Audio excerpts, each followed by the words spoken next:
switch it up for who's here, and then as people join, they can like hop on. I know a few people, I guess Renan might come in, might not, but other than that, I think everyone should be here. I didn't get any other emails, so. Okay. I will, let's see. I'll send this order in the chat, and then we can just go on based who's here, and then I'll try to see who joins and adjust it. How's everybody doing? I'm looking into the void. Everybody good? Waving, say hi. Hey, nice to see you. Nice to see a face. Okay, good. I like the clapping. That's good. Change it up. Awesome. What does the no mean? No one's not good. No means not good. Yeah. Oh no. Oh, you having a rough time, Rocky? Yeah, I've been overworked and I feel sick. Yeah. Oh, all right. Oh, buddy. Vibes, man. Way to make it, even though you're not feeling well. Appreciate you.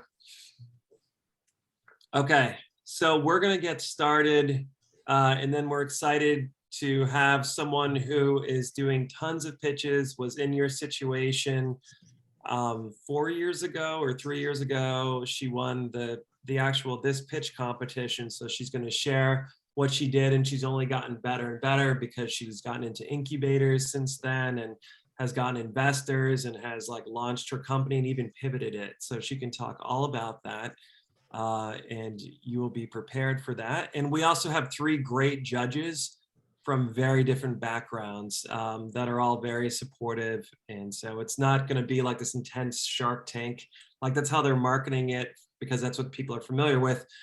But this is not contentious by any stretch of the imagination. It's collaborative, and literally the only way to fail is to like not do it. So as long as you go through the process, you're not going to be torn apart or anything like that. It's just going through the whole program. So, and we want to prepare you as best as we can. So this is to do the final nuts and bolts so that you feel ready to present. And then we're going to also, you have 2 weeks that you can even meet with me in person or over Zoom, and Peter, whether it's on campus or over Zoom, to practice the pitch. And we can actually pitch in the space if you want. So you can like actually practice in the actual alumni reading room if you want. Just need a little bit of notice. So are you actually, maybe we should, if we are going to do that, maybe we should set like a Thursday afternoon, or what, you're on campus Wednesdays and Thursdays, you said, right? I'm on campus Wednesdays and Thursdays. So really any time between 10 and 4, if you give me a heads up, then we can plan that. Well, I think that instead of keeping it that open, I think we should say Thursday between 2 to 4, come by. We'll hang out if you want to just see the space and 2 to 4 on. Does that work for you as well, Peter? 2 to 4 on Thursdays. That would be Thursday. I can. I'll be there. I can come over. It's a little rough for me, but I can make it. Awesome. So anyone, let us know. You can even let us know right now, and we can book that for you. And like half-hour slot, literally you practicing getting up, practicing that 4-minute pitch, and then we like breaking it down so that you really feel confident. So you're actually practicing in the actual space, which is huge. And then all we're there is to just help you feel comfortable and present really great. So take advantage of that. We love helping you guys out. Yeah. All right. With that, Peter, you want to get us started? Yeah. So hopefully the homework wasn't too complicated. I try to keep it as simple as possible, even though it's rather complicated stuff. But I've been doing this a long time with a lot of different kinds of startups.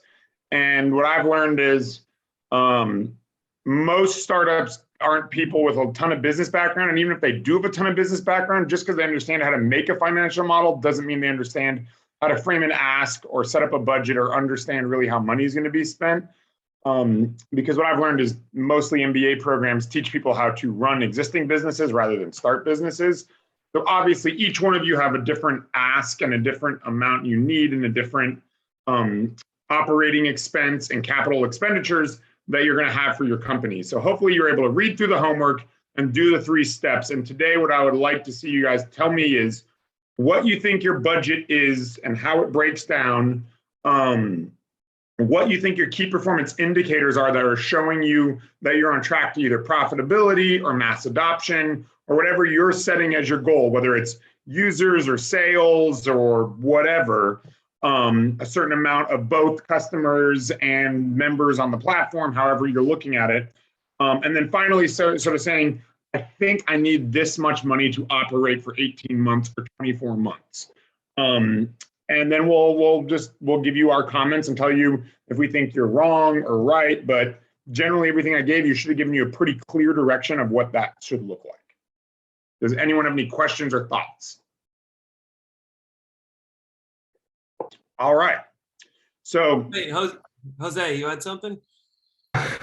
Yeah, I don't think I did mine right. I think we can talk about it more when I present, but yeah, I had a little bit of a hard time just because I think I'm in a weird situation. No problem at all. Fine. Yeah, we're here for that. Like, you don't have to, this is not about you getting it right or doing it perfect. It's just learning about it. yeah, and the other thing that I've seen, I mean, I've gone through this with so many pre-revenue startups where it's like, how do you put a valuation on a company that doesn't exist? And it's like this like constant question of like, well, I think I can make, you know, $100,000 my first year.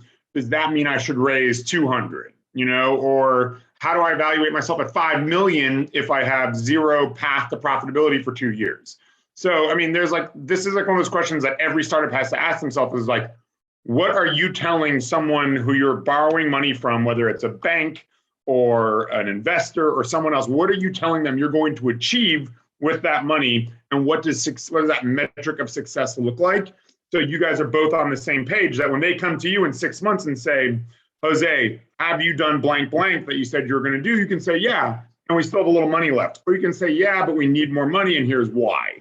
But like, this is a very common thing in the startup world. So, you know, like, it's better to over ask because it's harder to make money up after someone's given you money and you promise them a bunch of things. And then all of a sudden you're like, but we're $1 million short. Then they're like, but why? How did you miss that? So, you know, no one really knows where it's going to be, but your goal is to be as accurate as possible. And that is, it's a guess. And some people do it really well, and some people miss completely, and some people end up with extra dough, you know, at the end. So,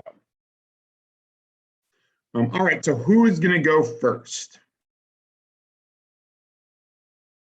Valeria, unless Mary's joined, but yeah, I think Valeria, if you want to go up first.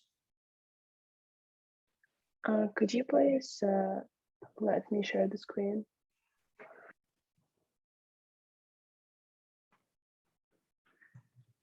Let's see. How do we make it so everyone can share screen? So Security.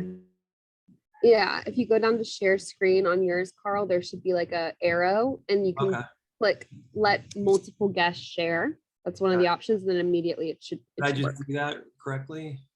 Let's see, Valerie, if you want to try again, see if that updated it. Okay. That was easy.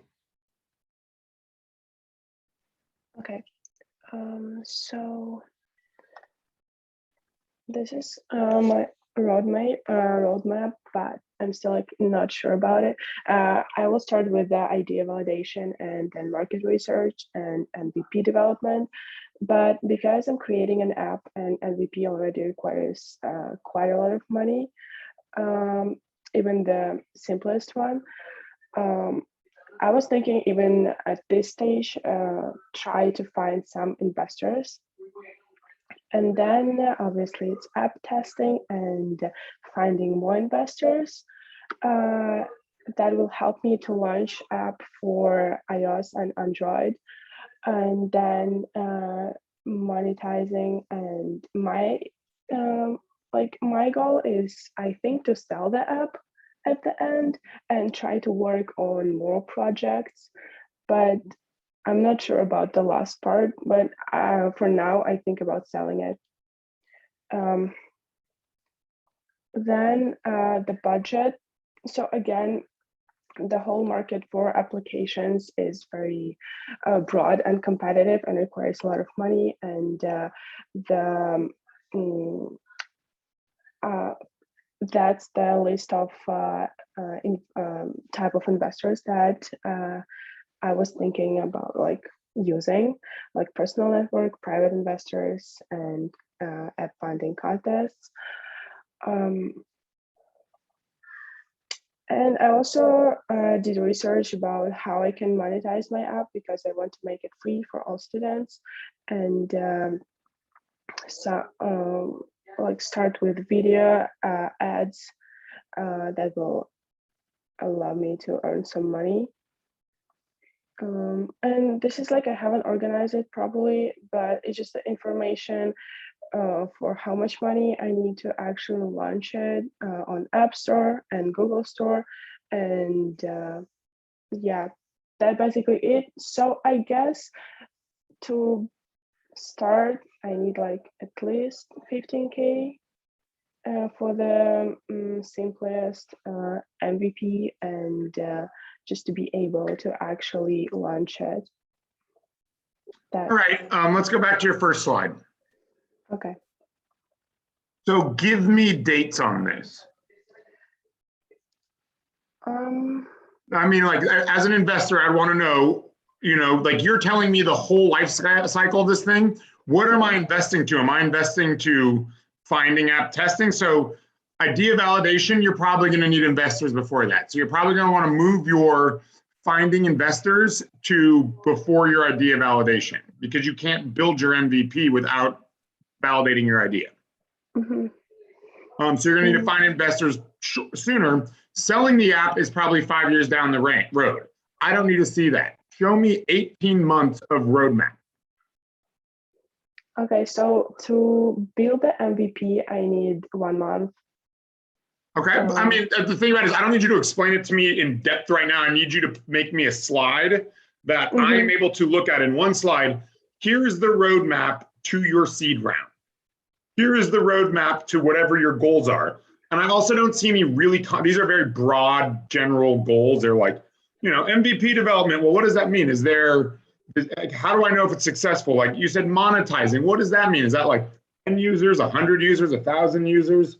So like, you know, clean this up, and it's just a little too general. As an investor, I would say, okay, you're saying the right things, but the order doesn't seem right. There's no timeline on it. So, you know, maybe you are missing some of the bigger picture in this. So I would definitely move things around. I'd probably have, you know, market research first, then finding investors, then idea validation, you know, or that market research first, then MVP development, then idea validation, then finding investors, or somewhere in there. Testing and MVP development should go all together. You're going to need investors before that. You already said that. You're going to be launching iOS and Android. You know, if all these arrows are the same size right now, that monetizing arrow should be a lot longer, and that selling the app arrow shouldn't even be on this page. You know, you should say, like, your goals just aren't really concrete enough. And now go to the next slide. So this is also just super broad. This is like, as you would see from, you know, so like, that's great. $100,000 is probably the right amount to build your MVP, but I don't care about your seed or series A or series, like, I know that that's how much you're expected to return. I'm an investor. I'm very aware of this. You don't need to show this to me. You need to tell me what you're going to do with that $100,000 and how you're going to turn that into your next round. Does that make sense? As an investor, how are you very aware of that? Is it that you have your own formula you're applying to her initial, like? It's pretty, these are all pretty standard things. It's just super standard. Yeah, okay. Yeah. Your pre-seed is usually under 500,000. Seed is usually between 100 and 1.5 is a little high for a seed round, but like, okay, you know, Tarform, our seed round was 3 million, you know. Where do you find out these like general like templates? This is it. This is a general template that was just taken offline. This is literally a general template. Nice. Yeah. So guys, I also want to say, since you're the first, you're very brave, that this is, in the 4 years I've done this, this is the part that is most complicated, that students struggle the most with. So I just want to say that. So I'm so glad, Peter, you know your stuff on this one, because it's also stuff that I am the most lacking in knowledge of as well. So yeah. So, I mean, I think that what you're saying, it makes a lot of sense. You're just not saying it in a clear enough way for me to want to invest in your company, because it's just very broad. You're just taking this very broad, strokes of what investors hear, but investors are super smart and they want you to be super diligent about your product. So I would not focus on seed, Series A or Series B. I would focus on pre-seed, personal network, private investors, app funding, venture capital. You are not at a venture stage yet. I wouldn't even say that. So I would kind of stick to that. Now give me the next slide. I like this. It makes sense. I don't think you need to show me this as an investor. I kind of already know this if I invest in e-com and digital products. I want to know how you're going to make money, not how apps make money. Mm-hmm. Does that make sense? Yes. All right. And next. Next. Give me this as a pie chart. Show me your breakdown of where your money is going to go. Is 50% going to the MVP? Is 70% going to the MVP? How much are you paying yourself? Is there marketing costs? Is there hosting costs? Give me more of a general breakdown. So I think everything you have here is that like a good broad understanding of what you would need to raise money. But I think for your product, it needs to be a lot more specified. Mm-hmm. Does that make sense? Yes. Okay. Thank you. Yeah, so just take this and then tighten it up 3 slides. I just want to know what that roadmap is, like what your budget is, how much money you need, and what your roadmap is to success and what that success means, okay? Okay, thank you. But very good job.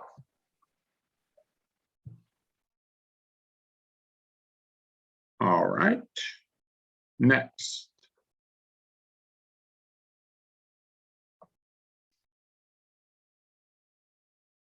That's me. One sec. Okay, so we're talking about force here. Here I just put a little mind map. I won't go through it, but this is kind of how I developed my goals. I was thinking about the problem solution, the target market we're looking at, the types of locations we'd like to be in, and what the actual goal is, which is to fix the inequitable art market and accelerate the creation of more art. So 3 goals: to fund artists, to accelerate and support them through our partnerships and create return for investors. In terms of the roadmap, I'm in the middle of the market research right now. Hopefully next quarter, I will start prototyping and testing this model. And then at the end of the year, going out for some funding dollars with the goal of hopefully launching a first cohort of this model the top of next year, and then spending the rest of the year optimizing and hopefully scaling. These are the sorts of KPIs that I'll be looking for. This is completely illustrative, but these are the types of metrics that I'll be looking for: how much capital we've deployed, what our actual sales revenue is, how much we have in our reserve, existing funding money that we have to deploy, number of gallery partners, number of artists, number of investors on the platform, and the like. So in terms of my financial projections and key metrics, I'm still working this out as an overview. So I'll definitely have a more concrete explanation of this. But the thing I want to highlight here is I anticipate making little to no money year 1 and year 2, almost nothing, because we're going to be deploying money to artists. So if one artist ends up, selling a whole bunch of work, that'll be great. Maybe we'll get a little bit of money, but we'll really see a return in years 4 and 5 is what we are projecting. And the ask I'm going to be asking for is around $3 million. And I'm going to stop sharing this and share an Excel to show what this would look like. So I put together like a little model of what this would look like in Excel. So for instance, if we had $1 million, let's just say $1 million, we deployed $100,000 to 10 artists. And in years 1 and 2, we got this sort of return. So for instance, this first artist, maybe they make all of it back and more, but CUC artist 4 maybe only makes, $20,000. So this is just like a dispersion of what could possibly happen. And we think like in the worst case scenario, we could at least make like $300, which would be like $300,000, which would be like 30% return, which far surpasses any existing art market funding models. So that's it. All right, super clear. I think there's a few things I would want cleared up as an investor. A 3 million valuation, a 3 million ask for a pre-revenue company is quite a lot. So I would want to know what valuation you would put that as for my return as an investor. So is that at a $13 million valuation? Is that at a $30 million valuation? Or are you valuing the company at 3 million and you're asking for $1 million, right? Because how many, you have to give up, are you planning on accepting, I guess the question is, are you taking a loan or are you planning on giving up equity? I'm not sure yet. Okay. Um, Because that's going to be the big question. If I'm giving you, like, if I'm signing a convertible note with you, and it's a $3 million valuation, I just think it's going to be hard for you to raise $3 million pre-revenue. yeah. I mean, I'm not saying it's impossible. I've seen people do it. But I think the two things I would like to see cleared up a little bit is when you wrote optimize, what does that mean? Is that next slide of you want the 127 artists, you want the 200 galleries, and you wrote 56 investors? That was just completely random. So I know, and the only reason I bring that up is like, my goal when I run businesses or work with startups is, we want as few of investors as possible, so our cap table is not a mess. Because what happens is you have to get everyone to buy in at your valuation when you're pre-revenue. gotcha. So you're going to say my pre-revenue company is worth $13 million and I'm raising 3. And, investor A may accept that, but investor B may say, I want to push you down a little bit on that. And then that starts messing with your cap table because you have someone in at 1 percentage point, someone in at another percentage point. So I would kind of try to say, I want to get 3 investors Got to it. give me $1 million, Got it. and that $1 million is going to carry me for my first 3 years. And after 3 years, I mean, we know the blade years, the years we don't make money. After those first 3 years, we intend to make, 300,000 at the worst and 3 million at the best after those first 3 years. And show me the worst case scenario and the best case scenario, so I know if nothing else, you're sustainable and you can pay my investment back. And in great case scenario, you're a rocket ship and you're carrying me to the moon with you. Got it. Carl, do you have any questions about that? No, like I said, this is the one session that I feel like I don't have a lot of insight into. If something stands out to me as a layperson, then I'll definitely give a shout out. I thought it was really well organized. It just seemed like a big ask. That's the thing. So I guess in my mind, my concern of having a super big ask in the beginning is you're probably gonna have to like risk giving up a lot of your company and not having as much like creative control. So I'd be wary of that. That's what came to me. Yeah, I also think you have the opportunity to go seek grants and other things and maybe not bring investors in. Yeah, so that way we're holding on to more of it.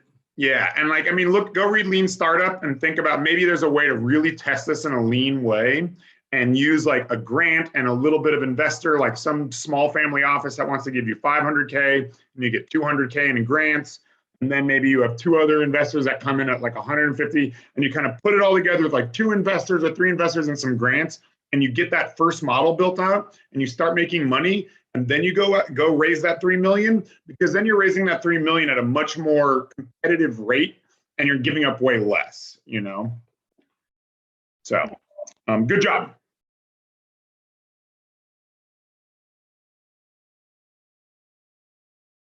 All right, who is next? The arts ally. Oh, hi, yeah, sorry, that's me. I will be presenting this week. Lana is mono.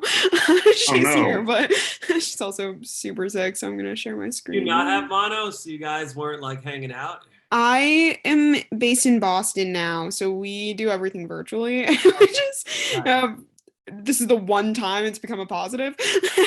Right, it's the only good thing about it. It's like the only positive of us not being physically together for this process. So I'm just going to present my pitch deck because All right, real quick, your time hasn't started yet, Brooke. Okay. Does that mean that she's not going to be able to join you in the pitch in 2 weeks, or do you think she'll be able to join you on the 9th in person? well, I'm virtual anyways. We haven't actually I was going to ask you after this if we could I was going to stay after and ask you a couple questions if we could all connect later on, just because I don't want to take up everyone's time because I know it's a limited Yep, that's great. period. Great. All right, great. So we're the Arts Ally. And our platform is to connect emerging artists with galleries, because it's a really big issue in this industry and we're really trying to tackle that. This is just me and Lana's information.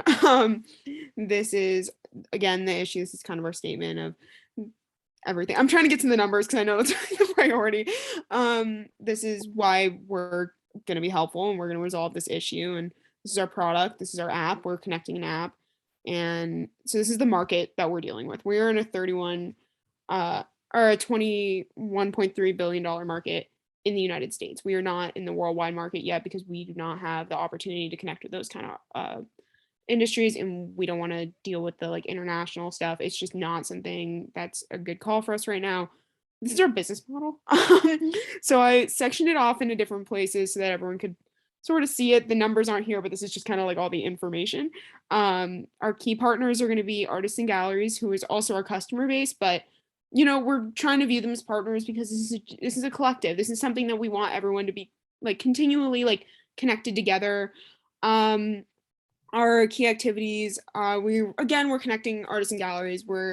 Something we're worried about is app development and gaining a solid customer base, which again, we're viewing them as partners because this is a collective and we want everyone to be associated with each other. Our resources, we're an app platform. And then our customer relationships, we're gonna have customer support and reviews and feedback as an option. So if people wanna say, hey, this kind of sucks, you need to change this, we can do it.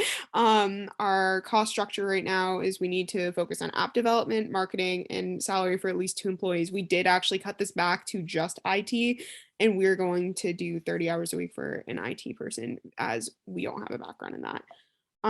This is our streams of revenue, but I know this is kind of what you want to see, and I know my time's basically up. So this is how this is our first year, right? So we need 1,000 or we need like roughly like $160,000 less than that just for the first year. So we are going to put $120,000 in app development, which is 76% of our revenue. Lana and I don't expect to make any money for ourselves, into profit for ourselves in this year. We're going to be doing as much as we can on our own.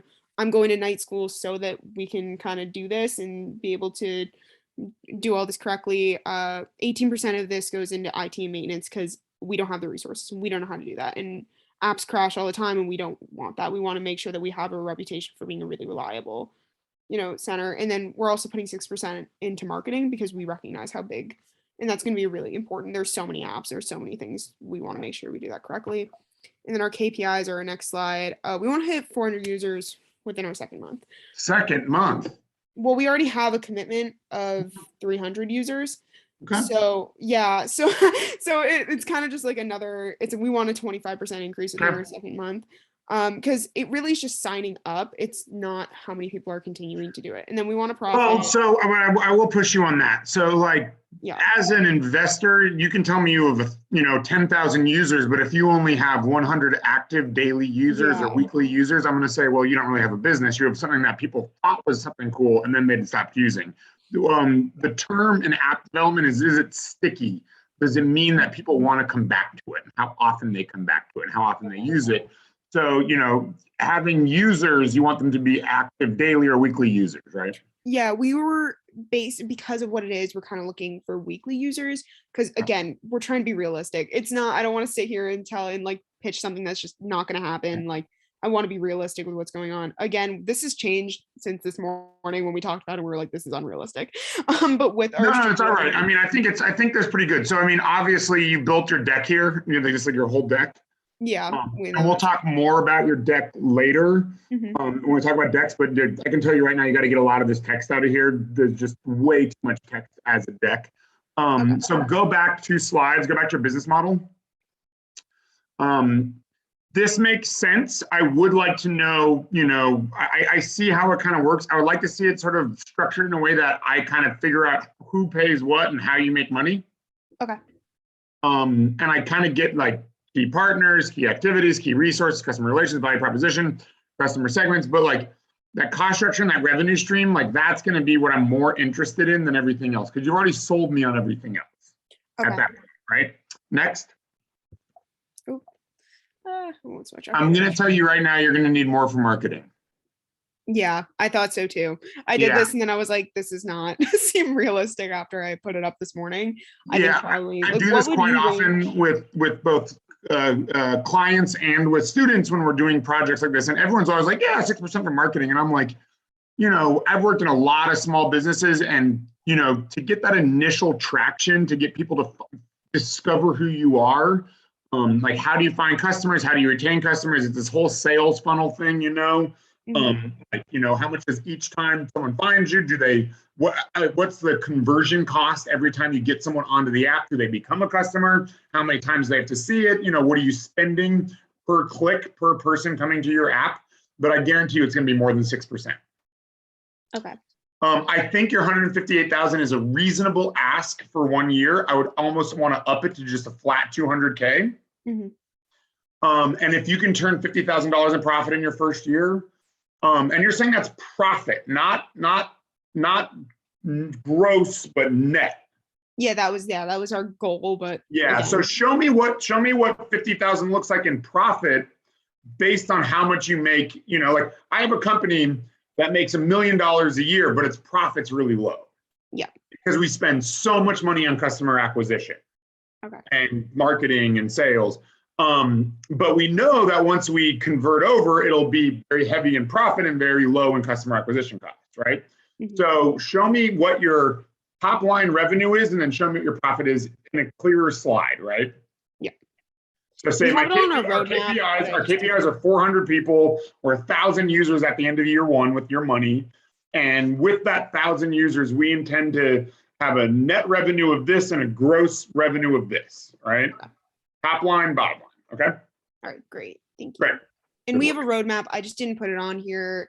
I don't know why. I just didn't think it was like. I would actually rather see the roadmap than your business model. Okay, here. So I can. If I was, I would get this into a visual. Because remember this, and we'll talk about this later. Investors see like 70 decks a week, like real, venture level investors. They spend like 8 minutes a deck at the most. So like, they're going to be looking at your top line, your bottom line, your path to profitability and what your KPIs are. They're going to want to look at them really quick and have a good understanding of them.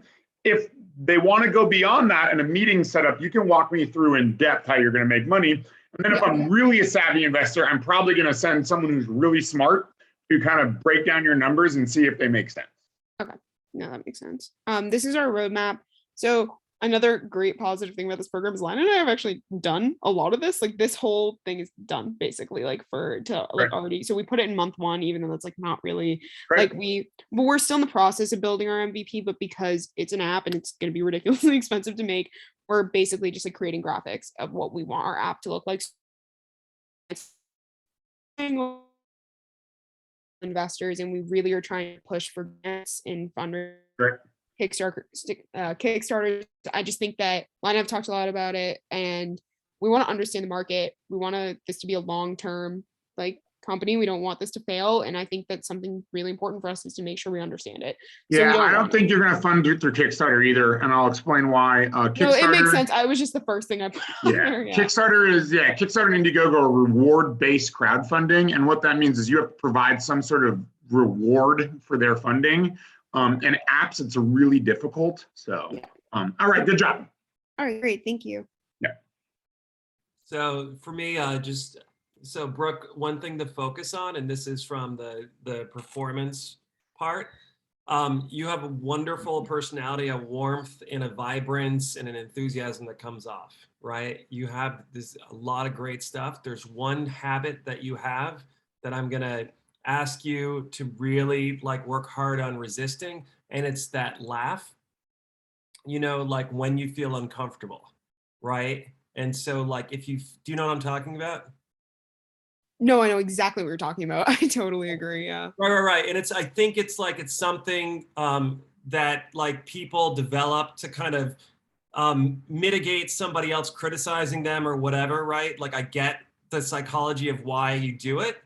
Zero judgment, and but if you can hold it, so when you feel the urge to do it, literally just resist doing it, then it'll give you that much more kind of maturity and stuff like that to when you're presenting, because you have all the smarts, all the goods, all these great aspects, and that will make you look less confident, and I don't want you to look less confident. Does that make sense? No, that makes a lot of sense. Thank you. And slow down when you speak. but we'll That is talk a about that. massive issue for me. That is Yeah. a huge Just issue. pause. Just take your time and pause. I But just like that's can't like- stop. It's so bad. It's like So the laugh you just did there is different. That was an authentic, like, Yeah. one. It's different than the nervous one, like, don't hurt me kind of laugh, right? Okay. All right. Good work. Yeah, no, I can't. Okay. Yeah, no, I'll avoid it next time. And, Okay, but all right, yeah, thank you. not saying don't laugh, period. You get what I'm talking about. No, Okay. I know what you mean. Yep. Yeah. All right. Next. Class hood. Yeah, I'm just gonna share my screen real quick. Great. Cool. Can you see my screen? Yep. Cool. All right, Class Hood, a little refresher, helps creatives who want to learn new skills and connect with other artists by providing a platform with expert-led classes locally. And the business roadmap that I created over here was basically separated into like 7 steps. And the first round of fundraising will happen before the MVP solution. And before that, it was defining the problem and validate the market, and then the preliminary prototype and the initial tests. And after the MVP, it'll have another round of iteration and adjust, and then we'll bring more funding and hopefully to scale the solution in the end. And the timeline that I put over there is basically separated by month. So it starts with 0 to 3 months and 3 to 5 months and etc. Budget breakdown, since I decided, I realized this is an app that's more of a mid-level app development. So a 60,000 for a development would probably be a reasonable amount, and that would be 50% of the money that I would want it to raise, and the rest of it will go will be like distributed equally to marketing and design, and then afterwards it will be project management and business consulting, just because that's not something that I'm very familiar with and I probably need help with. And the development will probably take the most part, just because that's something that just requires special expertise and that will make or break a product. And the business and the financial model that I'm hoping to get over here. No, I don't know why it doesn't scroll. So the cost of the product development will be the most part, and then the rest will be operating expenses, and hopefully we'll get active users to spend at least $100 a month on our apps. And then by the year 3 and 4, hopefully we'll reach 1.5 million in total. And the ask that I want to, like the amount that I want to ask for the first year would be $200,000, and hopefully we can convert Note to work on the next steps. Yeah, that's it. First of all, the presentation is spot on. This is like exactly what I want to see for your pitch decks.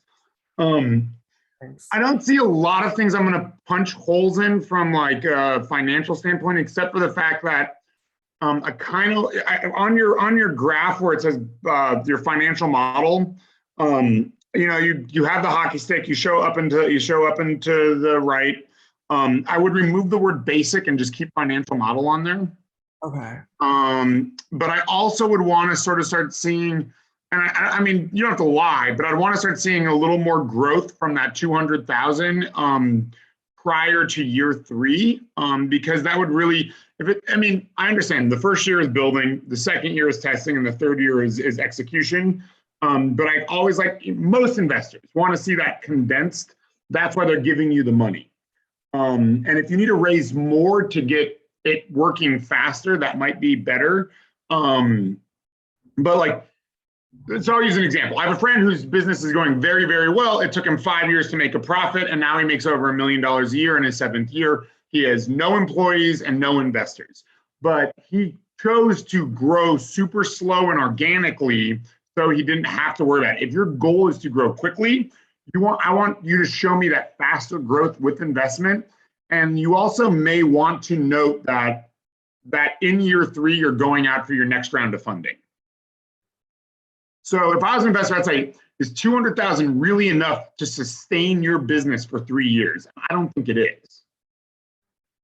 So you're going to either have to come back to me for a bridge round, or you're going to have to raise another round of funding much faster to get to those profitable years in year 4. So I'd almost say 36 months, go raise $500,000 at least. You know, and then that way you don't have to raise again until you're actually showing a profit. And when you're raising again, you're going to have so much more metrics of how you're profitable, how many people you have, and then you can go raise $2 million or whatever. Or maybe you are actually just making money and you don't need to raise any more money, right? Got it. Yeah, totally. But this all actually is super clear to me. So I would just generally make it 3 years and raise $500,000. Got it. Yeah. Yeah, the one thing that I forgot to include, just based on other people's presentation, was like how the app actually makes money and how I make money. Yeah, which you're going to want that. We're going to talk about that for this. I don't need it for today's slide, but we're going to need it when you present to judges, because they're going to want to say, they're going to want to know, how does this work? How do you make money? You know, like that's sort of the aha moment, the wow factor. This is the product, you know. You can talk all day long about like, it'll make money, and they'll be like, so what is it? Show it to me. Show me some slides. So, but good job. Got it. Thank you. Very nice presentation. Thanks.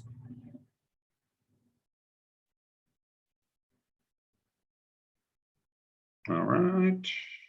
Renan? Not here? No, so we have a few new orders. So next up on the latest order I sent Me, right? should be Jose. Yeah. Okay. Awesome. Okay.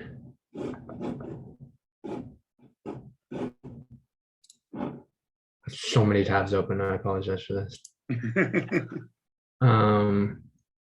Okay, let's see.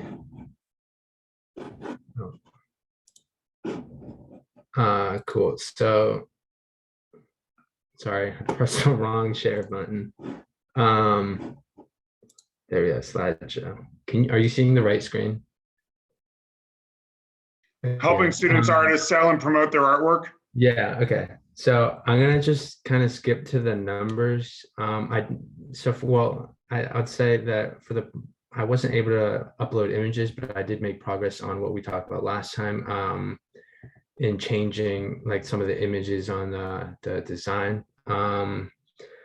So I just haven't uploaded that, but this is the roadmap that I came up with. I was kind of basing this around like me attending school, because like school is really my priority.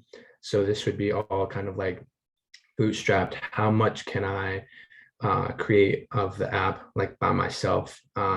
Whether that means I learn how to do the coding during the summer, like this summer or whatnot, or trying to find other classmates that could do a little bit, and then I trade them time for like, oh, I'll take you out to dinner if you do this much of part of my project, or I'll teach you something if you do this part of the project, something like that. So yeah, it's I think a lot more slower progress for this. I was kind of hoping to do like around it would be out of pocket 1,000, but I can go up to I think like 8,000. But I really want to play around in a different way using the 8,000 for something else. So yeah, I'm kind of trying to do it at 1,000. Yeah, that MVP. So this is the growth strategy. I would think that by senior years, where I would have like a viable MVP that I could start getting users on. And so it's obviously a very slow growth there. Sorry. For I think how I'm going to be making money, it would be like how many users are on it. I think it says here, it's user-based transaction, like percent every transaction. And then, yeah, this is my ask.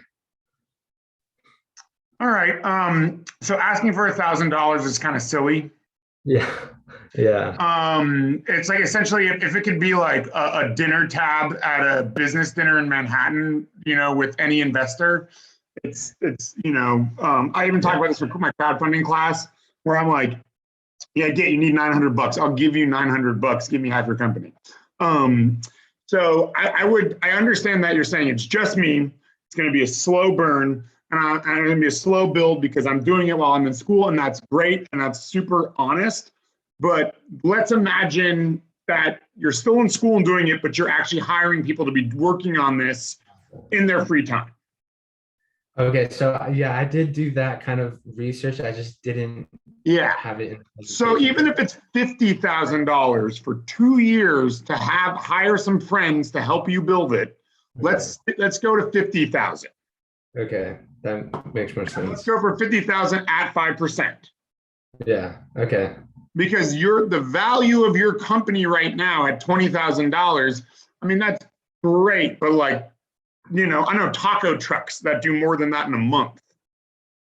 Yeah, I think it's kind of I'm having a hard time grappling with like actually asking people for like $250,000. Straight up, one of the hardest things in the world is saying, and making that like the idea of asking for $1 million sounds crazy, but like this is like one of those things where you have to get very comfortable talking about. I heard Brooke say an insane amount of money. To most investors, 100,000, 50,000 is sort of the baseline. That's exploratory. I'll take a chance investment. I can lose that 50K. For most high net worth investors, a lot of investors don't even look at companies under $1 million investment. So like, it just like seems like a lot of money that I'm like, how do I? Well, that's why you need to have a clear plan of how you're going to use it and then turn it into a profitable business. Yeah. But if you're asking for $1,000, I mean, Right. Yeah. I got some crypto that I'll lend you. But yeah, I would take it, try to think about it more as if it's a side project. That's fine. But even if you're asking for 20,000, asking for $1,000 just is like, it's to any even like small angel investor, it's a laughable number. Yeah. Okay. Right. So show me everything you showed me made sense except for your ask and your development. And I can guarantee your MVP is going to cost more than $8,000. Okay. Yeah. If I gave you $8,000, you'd come back to me in a month and be like, I spent it. I need more. Right. Right. Yeah. Apps cost about $50,000 to $60,000 to build. So assume you need enough to build the app in a year. Yeah. So I would raise $100,000, and that's with hiring people and marketing to get the app to a MVP launch standpoint. Okay. Okay. Okay. Thank you. But if you really think you can do it for $1,000, I'm in. I'll take 5% for $1,000 right now.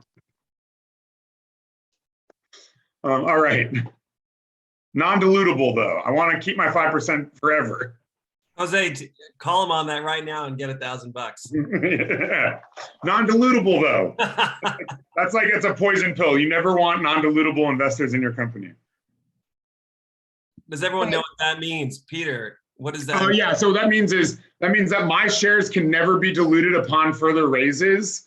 And investors will ask for it, and for any VC of any venture level funding or bank funding, if they see a non-dilutable investor, they will just walk away because that person will always maintain that percentage. If your company's worth $1,000 or $1 billion, they'll have that 5% always. And that's a big no-no. So if anyone ever asks for non-dilutable shares of your company, say, sorry, we can't do that. That's a poison pill. And some investors use it as a trick question to see if you even know what you're talking about. Right. Imagine if you had that for Facebook. Yeah. So, but good job. All right, Bestie. Oh, hello, can you hear me? Yeah. Hi, so we are Bestie customers with a set of safety jewelry. Presentation. Next slide, please. So this is the Bestie milestone roadmap, kind of a brief overview of the next 18 to 24 months that we have kind of estimated based on general predictions of how far we could realistically achieve in that time period. So we have May 2022 to August 22 general span. That was kind of a bootstrap. And out-of-pocket funding of $5,000 that could enhance us beginning to reach out to target audiences, kind of a more in-depth market analysis, and kind of creating proper pricing strategies that can allow us to push the company further. Then leading into kind of September to December, out to winter, where we then begin the fundraising portion of it, asking for a $20,000 amount, which can help us, which is the average cost of the home jewelry, the studio, as we come to find out in our research. And that would help us to assess kind of more important features and benefits of the jewelry without necessarily creating the software and app development portion of it. That would lead us into January to March, where we then would hopefully raise our fundraising goal to create an actual MVP. So that's $50,000, where we can kind of begin to introduce it and figure out how we're going to introduce it into the market and differentiate it from other products on the market into April 2023 and onward. These are just slides that kind of discuss the reasoning behind those numbers. Yeah, I wouldn't include this in your deck. Yeah. Leading into the last one, this is the ultimate ideal fundraise to goal, which would be a realistic $200,000. That's how much we kind of came to find out for a complex app, which would include geolocation and all of the other additional goodies that could be involved. That's just a general budget overview of what that would look like. Realistically. So hardware is expensive, especially connected IoT hardware. Are you familiar with what I'm talking about? Yeah. So first of all, since you guys have a physical product, you are actually pretty ripe for crowdfunding. But if I was looking at this, and this is literally the bread and butter of what I've done for the last 20 years, I would try to build that prototype for working prototype, breadboarded, small production PCBA shop, some sort of test flight app, something that I could shoot a video around and show people a sizzle video. And I try to build that for under $20,000 and be able to shop the idea, whether it's through Kickstarter, through Indiegogo, and then go raise the money to go to production. So if I was looking at this from what I do in product development, I would say, I need to get a prototype made. I need to get a beta app made. I need to make sure that my prototype and my app work together. And then I need to understand my cost of goods to come to market at maybe 10,000 units. You could go as low as 1,000 units, because essentially, once I have a working prototype that I can show people, I can start shopping the idea for manufacturing. And once I have my manufacturing costs, I know how much I'm going to need to bring this to market. And then it's all sales and marketing to sell the product into the market. Does that make sense? Yes. So if you look at the sheet, I think I have the cost of bringing a consumer product or maybe a consumer electronic product to market. You really need to get something, so whether it's a beautiful, whether the body, you're going to have a PCBA board in there, that's probably going to cost you I don't know, between $3 and $5 programmed at, 1,000 MOQ minimum order quantity. You're going to have some sort of housing that it sits in. I'm going to tell you guys this, and you're going to hate me when I tell you this. PCBAs and Bluetooth don't project well through metal, so it's probably going to be made out of two materials if you want metal on it. And then you're going to have the app. And that's the biggest expense you have in prototyping this, is getting your app to talk to your product, because you need an embedded software engineer that understands how to make hardware and software talk together. And they're around, but they're expensive. So if I was going to fund you, I would want to give you $25,000 and say, give me a working prototype and give me a cost to go to production. Does that make sense? Yes? Yes, it totally makes sense. Cool. So when, in the next couple of weeks, I would try to reframe it as, the first 6 months, because it's going to take 6 months. I'm telling you guys, I've done a lot of product development.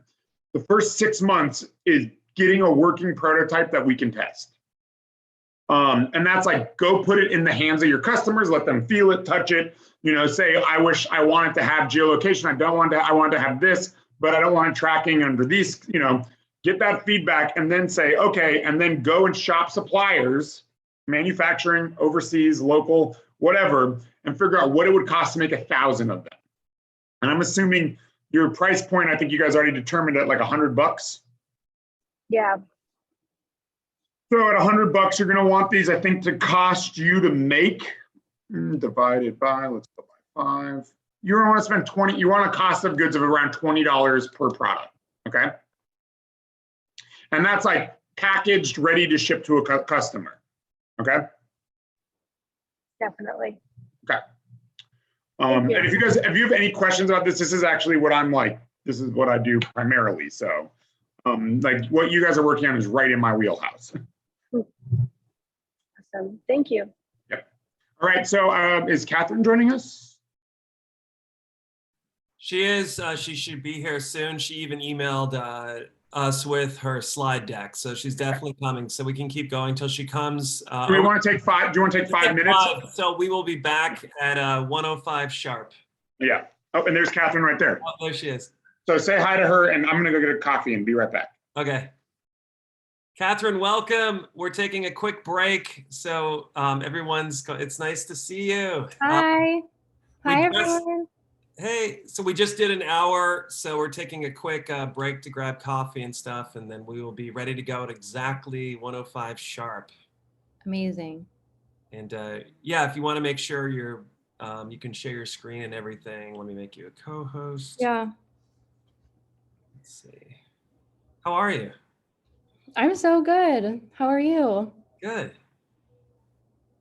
Doing great. Excited. We're actually going to be the last time we did in person. Well, we're going to be back in person this year, so it's super exciting. That's amazing. I'm happy to hear that. Yeah. Let's see.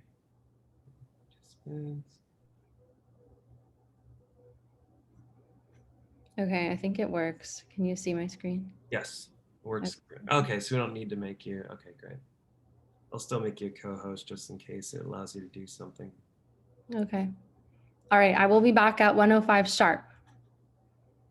Perfect.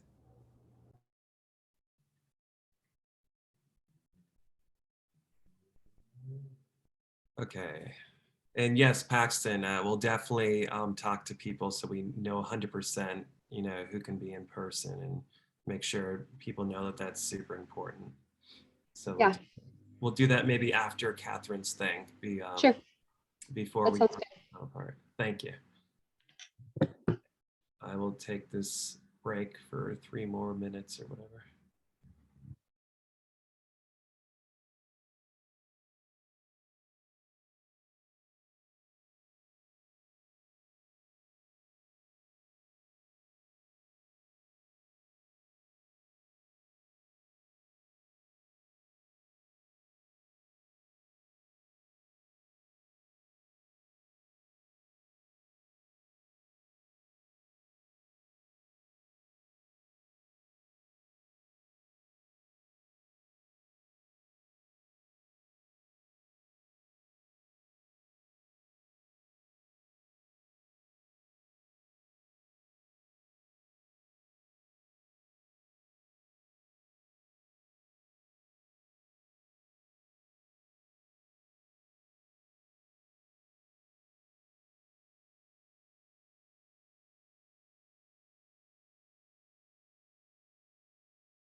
Hi, Catherine. How are you?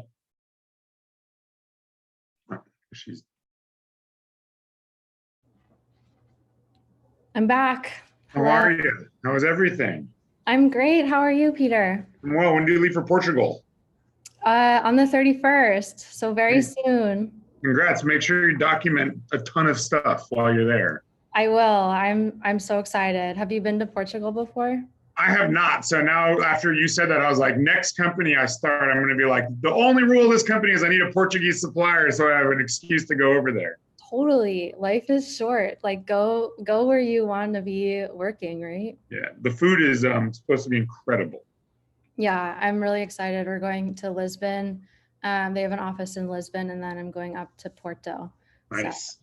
There's some great Anthony Bourdain from his different travels. He loved Portugal. He always said it's like the best food. So if you feel like just watching some old Anthony Bourdain stuff, there's some good suggestions in there.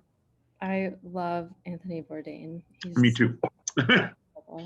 All right. Well, so thank you so much for joining us. I think this is a great opportunity for everyone in the cohort to sort of see someone who's gone through it, and you can kind of talk about everything you learned and help them as they're getting ready to pitch on April 9th.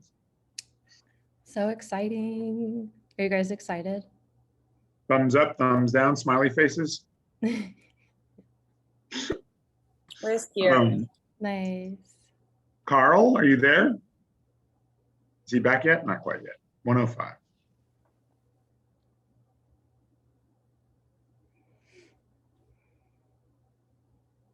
There he is. He's back. 105. All right. Are we ready?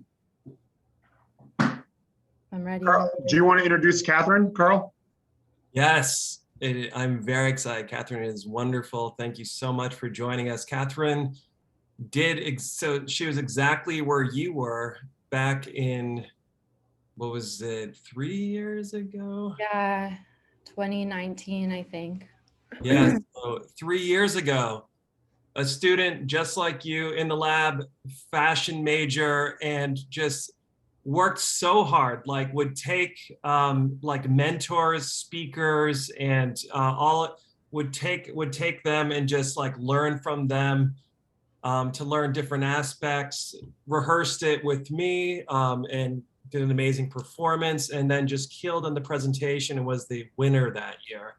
And so she did such a great job, but I also, not only her talent, but I appreciated her work ethic. And so that's, so it's a combination of all those things. And so I thought we couldn't have a better person to speak to you today who's been in your exact shoes not that long ago, 3 years ago, and is killing it. Well, thank you. That's very nice. Yeah, I'm really happy to be here. I want to know, just make sure timing wise, it's 1:07 now.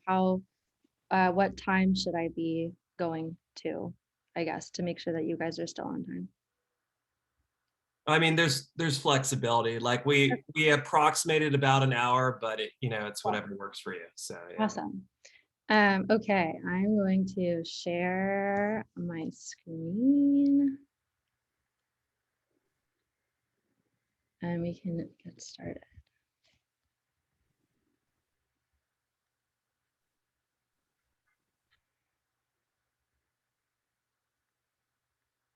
Okay. Okay, can everyone can see, I'm assuming. Yes, looks great. Okay, great. So yeah, as Carl said, I'm Katherine. I did the Ignition Lab 3 years ago. I went to Pratt for fashion design, and I am here to talk to you about pitching. I feel like I have a pretty good story just because I had the most insane stage fright, and I felt like I was just so unprepared, and like the Ignition Lab just completely helped me with all of that. So I hope that this is inspiring for you guys. So I will be talking to you guys about, like, I guess from Pratt till now, like what I've been doing the last 3 years. And a lot of pitching is going to be happening after the Ignition Lab too, like throughout your life. So I know this is for mostly pitching on April 9th, but like you will be using all of these skill sets for like the rest of your life. And I'll be going through a couple of pitches that I had to do for, I'll obviously go through the Ignition Lab. And then I had to pitch a bunch of retailers and all of that. And then I will also, in my overview, tell you a little bit about the company that I started, obviously, and all of the things that I learned through doing that the last 2.5 years. And then lastly, there will be some key takeaways for you guys to kind of just like take hard notes on. So I graduated from Pratt. I did fashion design. I was always super interested in fashion, but I was also super interested in like everything. And it was a crazy problem because I felt like I was always 1 foot in, 1 foot out. Like I loved entrepreneurship and like the startup life. And my education was only really covering like the fashion design part. So when I was looking at the Ignition Lab, I was like, oh my God, this is like the perfect thing to be supplementing what I'm already really passionate about. And I feel like a lot of my story, you're going to be able to see yourself in me because I feel like a lot of Pratt students are obviously super creative, but we're also very much used to swimming with the star, like with other stars. And it's really inspiring to see. And hopefully that inspires you and doesn't discourage you. I was, ever since I was little, I was making greeting cards and selling them. I was ripping up bed sheets. I was to make like clothing. I was doing all sorts of things. And so by the time I got to fashion school, I was able to kind of like hone in on what I want. And I felt like the thing that I lacked was the actual like pitching and storytelling of all the things that I was doing. So again, this program was like super helpful for me and even just like focusing on what I was actually really wanting to do. I worked at small businesses and startups because I fell in love with entrepreneurship. I wanted to work at small companies because I knew that I would be able to have a more hands-on experience. So I was able to wear many more hats. I took a job at Electric Feathers. I was the assistant to the founder. And so I literally did everything from manufacturing stuff, especially when production managers left and whatever, all the way to talking to buyers and pitching buyers. So it was amazing. I also worked at Benny Rialto, which was a startup started by a former Saks Fifth Avenue buyer for over 10 years. And it was basically a 5-level retail store that housed a bunch of emerging designers and co-working spaces for startups, even like Google and Uber Eats and all of that. And I'm mentioning all of this to you because all of these job experiences, I've been able to like maintain contact with my former bosses. And that's super helpful for wherever you're wanting to go. And it gives you a lot of credibility when you are pitching to other people. So I'm emphasizing my journey here because I feel like I wouldn't be able to be, I feel like pitching is one thing, but like what you did and who you were able to cultivate relationships with is like the bulk.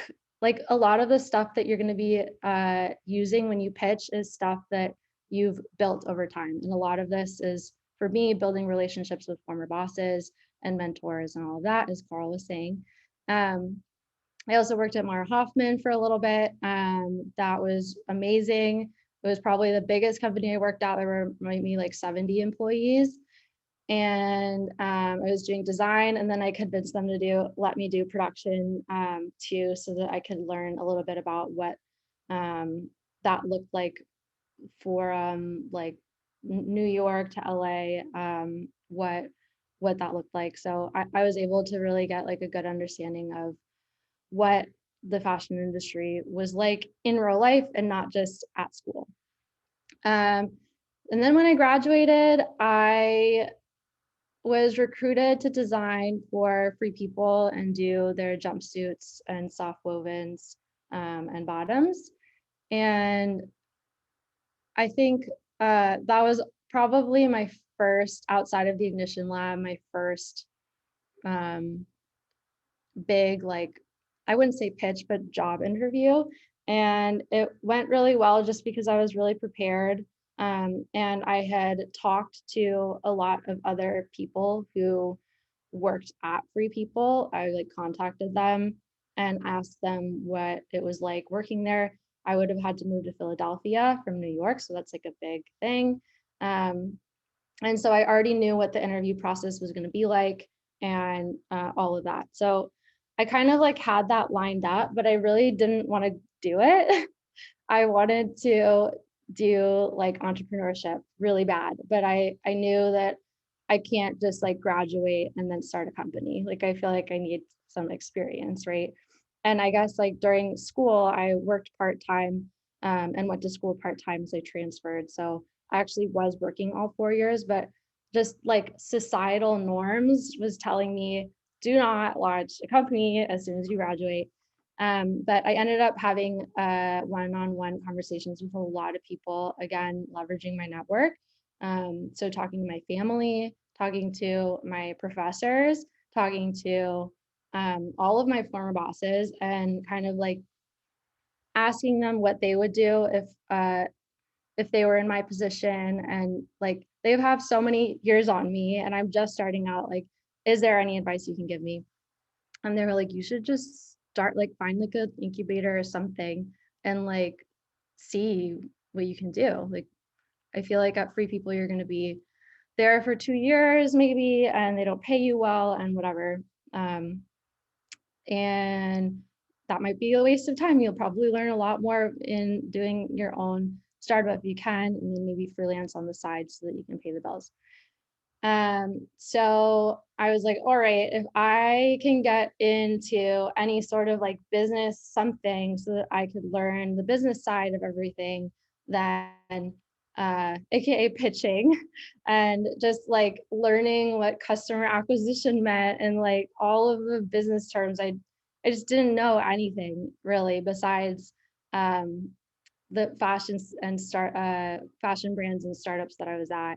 I didn't know anything about being like a founder really. And so the Ignition Lab was like my first introduction into all of that. And I just like fell in love. Like I did work really hard, but it was all because I was like really excited about what I was working on, which gets me to what I was working on.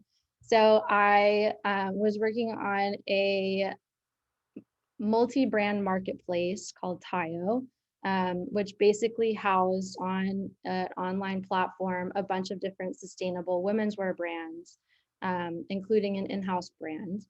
And they were all the brands were sustainable. So if you think about like Nordstrom has like a ton of brands, it would be the same thing as that, except everything was sustainable. And then I come from a design background, so obviously they're gonna be cute. And 3 years ago, we didn't really see a lot of really cute sustainable brands out there yet, like especially not all in one place.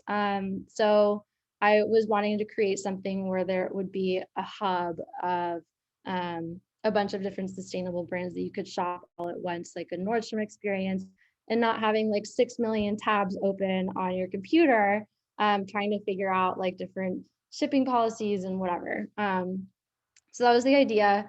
I was super excited about it. I felt like there was a huge hole in the market for it. And it was a personal pain point. And then when I was doing user interviews, everyone was like, please, like, let me know when you launch this. So I was really excited. And then I ended up pitching the marketplace idea. And I will get into like the tips and tricks of what I did in order to make sure that this pitch went well. But just for the overview, I did the pitch and I really listened to what the panelists had to say. Like they asked questions, and I'll get into all of that later, but like after the pitch competition, I sat down with a lot of the people that were on the panel and like talked more in depth with what I was wanting to do. It's one thing to like win the competition, or not even win, but just like complete the Ignition Lab program, but like what are you going to do with that? And like for me, I was really wanting to launch this. It wasn't only like a practice something, it was like something that I really wanted to do. And so I ended up sitting down with Jacqueline Ross, who was the former director of Americas for Techstars, which is a really big startup, accelerator. And she was like, I can tell that you're so passionate about this, but like, I don't think that you're that passionate about the marketplace. I think you're really passionate about the brand, like the in-house brand of me creating the clothing in-house, and then also having a bunch of sustainable brands. She was like, why don't you launch with your brand, because that's what you know the best, and then go from there. And if you want, you can add in the marketplace in 6 months or whatever. And I was like, great, that's actually sounds amazing, because I don't have a lot of business experience, and like I feel like I really know how to run a brand, but like a whole marketplace thing is like a lot for me, especially because I didn't really have like a team. And so that's what I did. I launched in 2019. I didn't get any sales really for the first like 2 weeks. I had a lot of marketing stuff that was like happening, but that didn't come to fruition until about 2 weeks after. And I was like, oh my God, I just made the biggest mistake of my life. Like, I'm not getting any sales. And then, sorry to interrupt, but when you say I had a lot of marketing stuff happening, like, what does that mean? Yeah. Okay, so for marketing, I had influencer marketing, and I'll get into that also on the next slide of like the pitch of Ignition Lab and all that. But a lot of the marketing plans that I had revolved around influencer marketing. During school, I also had a food blog, and I was sponsored by over 40 brands. I was reposted by Whole Foods.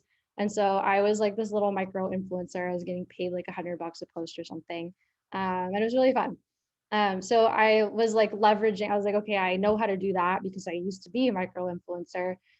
So that was like a lot of the marketing that I had lined up. So, and user generated content, which now we're seeing a ton of, but 3 years ago, it wasn't as much of a thing. And Google ads. And then I was onboarding to retailers. And that was also a really big thing for me to like get brand awareness. And again, I'll go into like pitching retailers, because like I think for you guys, whether you're trying to acquire customers or acquire businesses, like a business to business, a B2B, or whatever, like you're pitching someone something, right? So I wanted to make sure that all of that was gonna go according to plan. So that's what I mean by marketing stuff.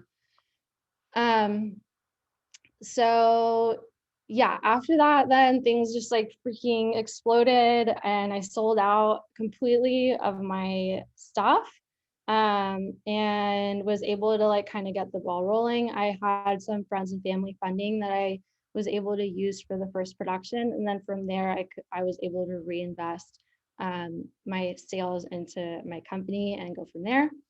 I was also freelancing a lot because I didn't want to take a salary out of the company. So that I'll tell you more about the founder and freelance balance too, but like I feel like that's just not talked about enough. And then for 2.5 years, I ran TAYIO, and it was amazing. I learned so much. I learned a lot. I had a lot of wins. I also had a lot of challenging moments. And some of those challenges had to do with the fact that I didn't come from a business background. So like profit margin wasn't something that I was super hyper focused on. I wasn't hyper focused on scaling. And so I had some scaling issues there just because of the fundamentals of the business model, which I'll go into. And yeah, so things like that. And then also alternative materials to what I was using dead stock fabric, which is recycled, sorry, not recycled. I was using dead stock fabric, which was basically fabric that's left over from textile mills that would otherwise be tossed in a landfill. And so that wasn't scalable. So this whole time I was looking for regenerative farming practices in terms of textile production. And I fell in love with algae, like seaweed, like in the ocean. Because it's regenerative and all of that. And I was like, oh my God, this could be like incredible if I started using these textiles that are almost like climate positive at this point, like that's on the verge of, instead of using this dead stock fabric that I think is like a really good first step, but like, what can we do to make this even more sustainable? And so I was like, okay, I need to find some sort of incubator, which leads me to my next thing called On Deck, which is what I went to. And I went through 3 rounds of applications, and the third one was an interview. So I was once again pitching and pitching myself and my business model. And at On Deck Founders is basically, it has, I didn't know this at the time, but it had for my cohort a 5% acceptance rate. It was only for really like tech founders, and I had a clothing brand. So like, I was like, okay, I need to make sure that this is going to be a good match for both of us. I was one of the very few women that got in, and I was one of the only consumer product good companies that got in. So I'll tell you a little bit about how I managed to like finagle myself in there. And then after that, that was at the end of 2021. And in fall of 2022, I'm going to be pivoting TAYIO fully to seaweed-based underwear, which is my new company. I'm renaming the company because TAYIO is too hard to say. It's hard to spell for Americans. Like, it's not something that I personally thought through very much. And so I'm only 2 years in, like I can change it. And so I'm changing it to Esme, which is my grandmother's name. She's 92 years old. She only wears natural materials, and she's just like such a nut, like such a character.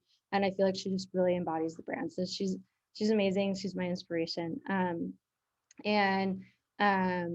Yeah, so this underwear fabric it helps prevent yeast infections and UTIs. It's way more sustainable than cotton, which is what women should be wearing for underwear anyways. It's antibacterial, moisture wicking, odor repellent, like all of the things that you would want.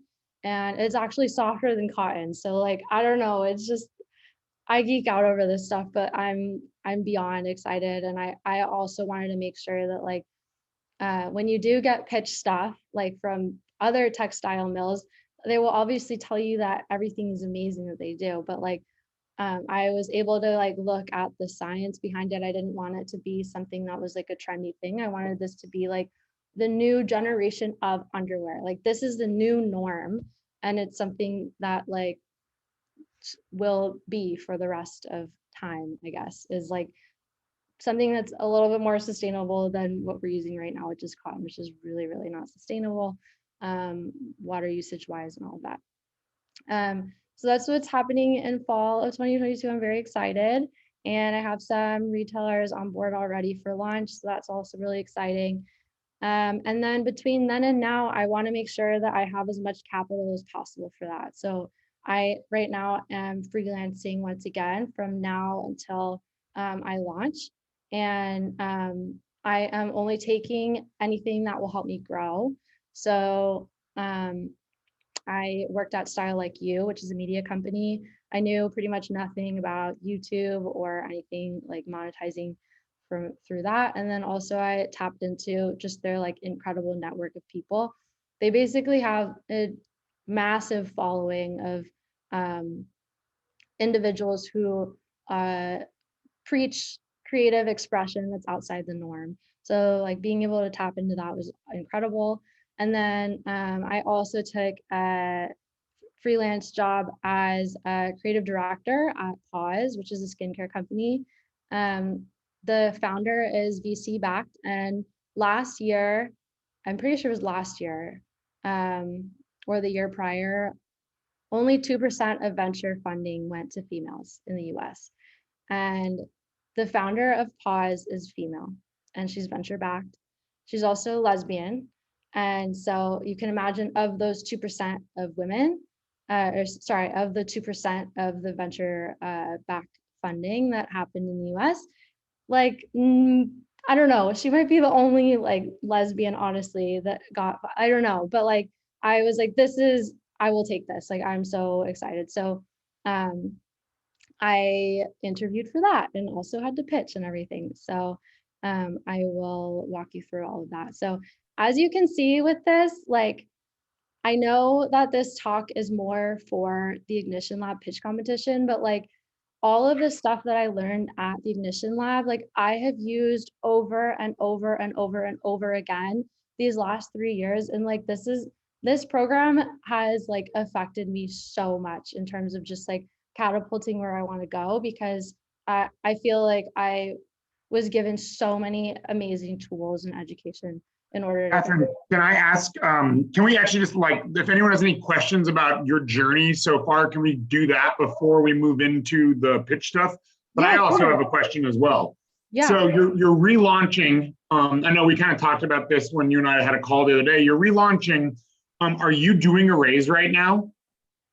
No, so I was thinking about, because I have the freelance Capital with Pause, who is VC backed, I was like, maybe I should do this. And so I was looking at venture studios. A lot of venture studios are tech companies or focus in tech, because with consumer product goods, you don't always get like a incredible like 10x return in comparison to tech companies. That's that it's not like impossible. You have the like Caspers and the Allbirds and all of that. Well, yeah, I was going to use Allbirds as an example, but fashion, actually, there's a lot of venture for fashion. Yeah. So I was considering that for a little bit. And I think like when I'm ready to scale, I think it would make a lot of sense. But a lot of venture capitalists like to do like pre-seed or seed. And I'm not even launched yet. So I will, most venture capital is Series A. Yes. So like the earliest earliest I found is like they've just launched and shown incredible traction. So you're bootstrapping friends and family right now, maybe angel and family office. From TAYIO. Yes, I'm using the revenue from TAYIO to reinvest into Esme, and then I am not taking a salary from TAYIO at all, and I'm freelancing on the side so that I don't have to worry about taking money from TAYIO. Right, no, I think it's really clear that, because right before this class, everyone had to do their financials and figure out like, how much money am I going to make, and what does it look like, and what's the value of my company? Yeah. And I think like having you describe what you're going through is really important for everyone to hear, because we're kind of saying, what does 3 years of no money look like for a pre-revenue startup, you know? Totally. And most founders I talk to, like, they didn't take a salary.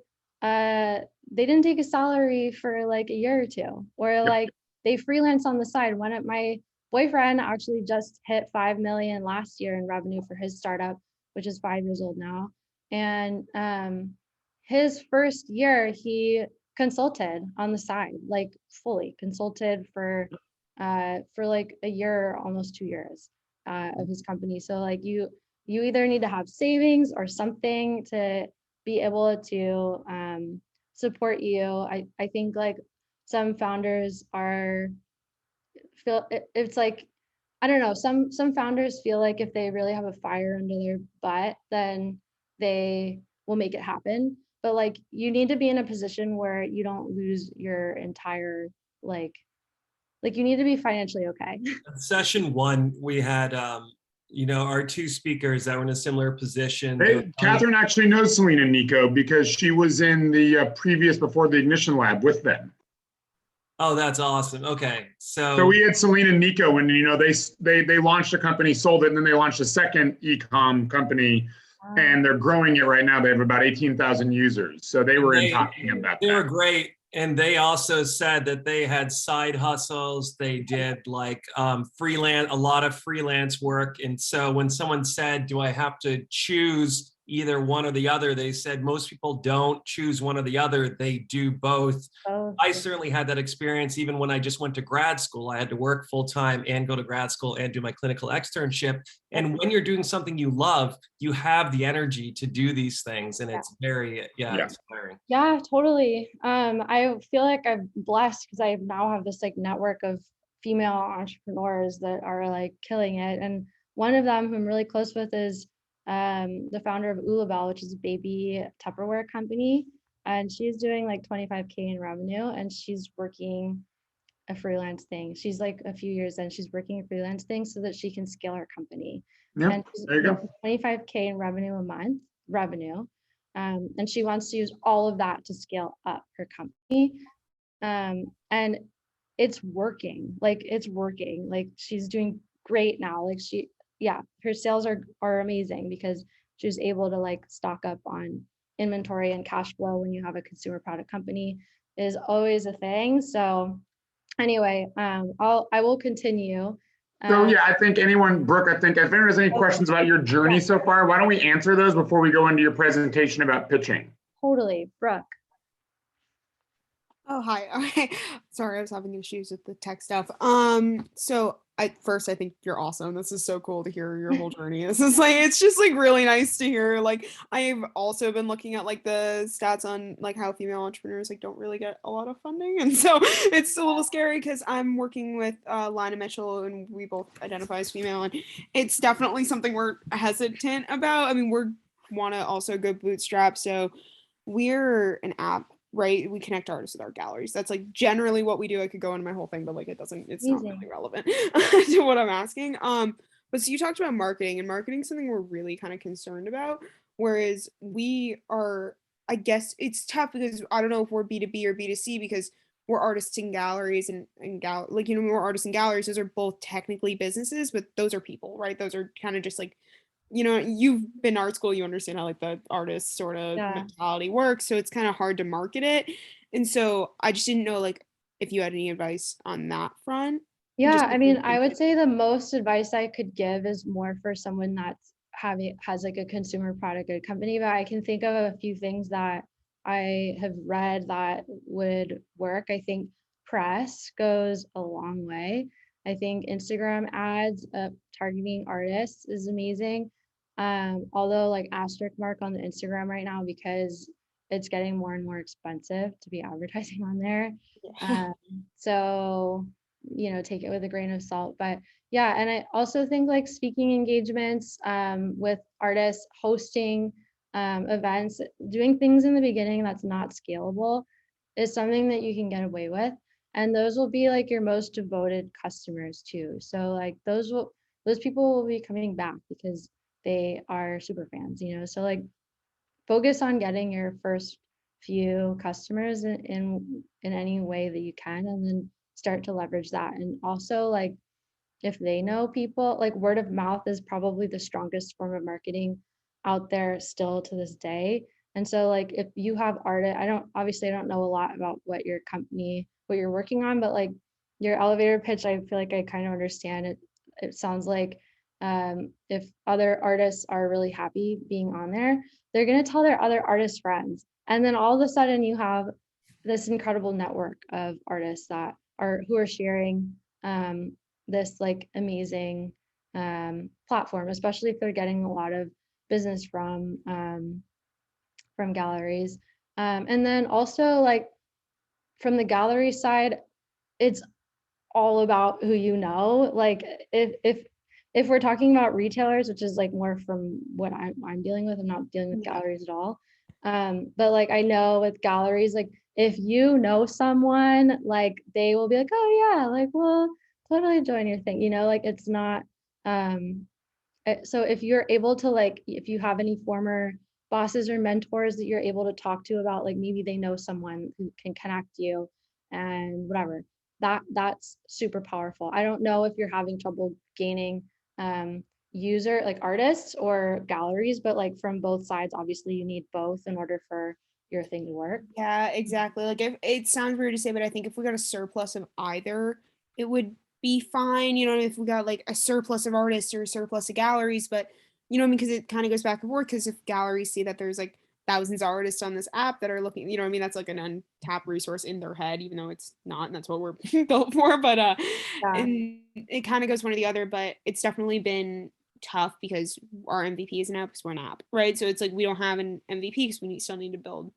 capital in order to do it. And it's a whole slew of issues, but that has nothing to do with your journey and what you're doing. So No, I mean, I went literally like I went through On Deck and everyone's building like something tech or an app or something. So like I was able to listen to their pain points and listen to how they solve these things. So like if I can be of any help by passing along even like anything that they tried and worked, like I'm happy to help in any way I can. But I would say that's the gist of like what I know. I think that again, like word of mouth is the most powerful thing. And then from and also, so yeah, word of mouth, and then also leveraging your network in the beginning. Like those two things are, especially if you have both, it's like freaking harmony. Like you could do a lot with just that to start with, especially if you're pre-launch, especially if you don't have an MVP. Like getting, I mean, having a prototype or something, I think is helpful. Yeah, Because then how can you onboard someone when you don't have a thing to onboard them? So yeah, I would focus on like building and then getting the word out through word of mouth and leveraging your network. All right, thank you so much. I really appreciate it. Yeah. Are there any other questions before I go to the next? It looks like no. Jose, Okay. is that just clapping or a question? Yeah, I had a question. How did you manage, if you did, like student loans and paying off like your education and starting a business at the same time? Yeah, so yeah, that's a really good question. And that's something that not a lot of people talk about either. So I was actually lucky enough to have a pretty hefty scholarship to go to Pratt. And then I was also working part-time all 4 years. And there got to be a point where I think I was only going to school for like 2 days a week. And then I was working like 3 to 4, maybe even 5 days a week. So I was able to like help support myself in that way. And then I was really lucky enough to have my parents help me with the rest. So it's something that like is different for everyone. But that was how I did it. Jose, for me, I can weigh in on this because I have graduate school loans. And what I did was I worked it out with my loans company. So you can do a income-based repayment plan. And that's really important to do that because it scales with what income you make. And then it also can count toward public forgiveness if you work for any kind of NPO, any kind of university, so that it's forgiven after 120 payments or 10 years. So it can get into details about that, but you know, those are important things to know because I didn't know that for the first few years. I was actually paying a higher rate and which wasn't counting towards my 120 payments before I realized that. So that's good to know. Thank you. Okay. Are we, does anyone have anything else before I? Let's move on, just in consideration of time, to the presentation about pitching, just because I don't want, yeah. Agreed. Okay. So I'll go through quickly the 3 like scenarios that I have for you guys that I thought would be probably the most applicable for you guys. Obviously, the first one was the pitch competition at the Ignition Lab. Like I said, I had insane stage fright and now I basically have none. Like literally, I feel comfortable going into pretty much any situation. So I think like pitching with Carl and Peter, I think is something I really highly recommend, especially if you do get stage fright, just because they'll like restructure how you think about pitching, like making sure that you're not nervous, but you're excited is what like Carl really likes to say. But it's really true. Like you're here because you're so passionate about something and you want to share it with the world. And so like even just repositioning that, I think was something that was super, super helpful for me. I also like looked to where I wanted to go instead of worried about if I was going to blink. So I was really focused instead of failing, like worrying I was going to fail. I was really focused on what I wanted to convey to the panelists, which is like obviously the reason why you're there. And then also the panelists are there to help you. Like they aren't going to bite. They're not like sharks or anything. And they're there to challenge you. They're there to make you a more wise founder. And so any questions or challenges that they bring to you, like be thankful for that because it's a brilliant learning opportunity. And so, yeah, that said, I think it's really important to be able to be prepared with the questions that they have. So for me, what I did was I looked back at previous pitches, wrote down every single question. It didn't matter what the company was pitching, if it was whatever. I wrote down every single question that the panelists asked and made sure that I either had a slide or a solid one sentence answer for everything that they said.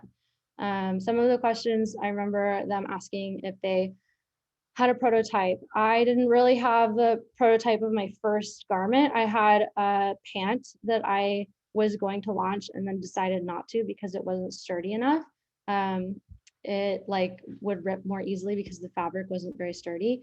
So I ended up wearing the pants as my prototype, and sure enough, someone asked,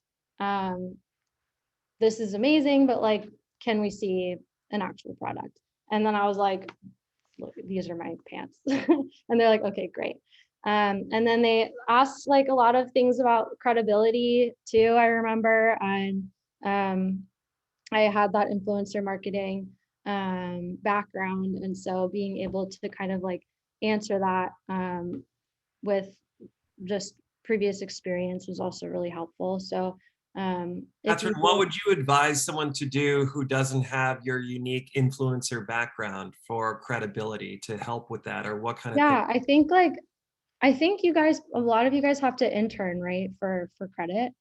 So like learning as much as you can through your internships is something that I would highly recommend. For me, I knew I wanted to go into entrepreneurship, so I tried to find companies that would allow me to answer these questions that the panelists would be asking me. And then I think if you don't have the internship stuff and you don't have the job experience, I would do what this like manifestation course taught me. Actually, they call them expanders, but it's basic and it's kind of woo, but like basically, you find the people who have gotten to where you want to be and you talk to them. And so that will either expand your network because you're talking to someone who has achieved the goals that you're looking to achieve.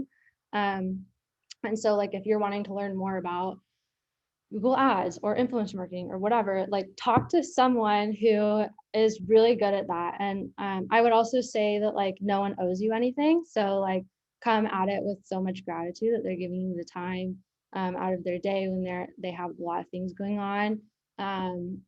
But you would be surprised at how many people would be willing to talk to you as long as they have the time in their day.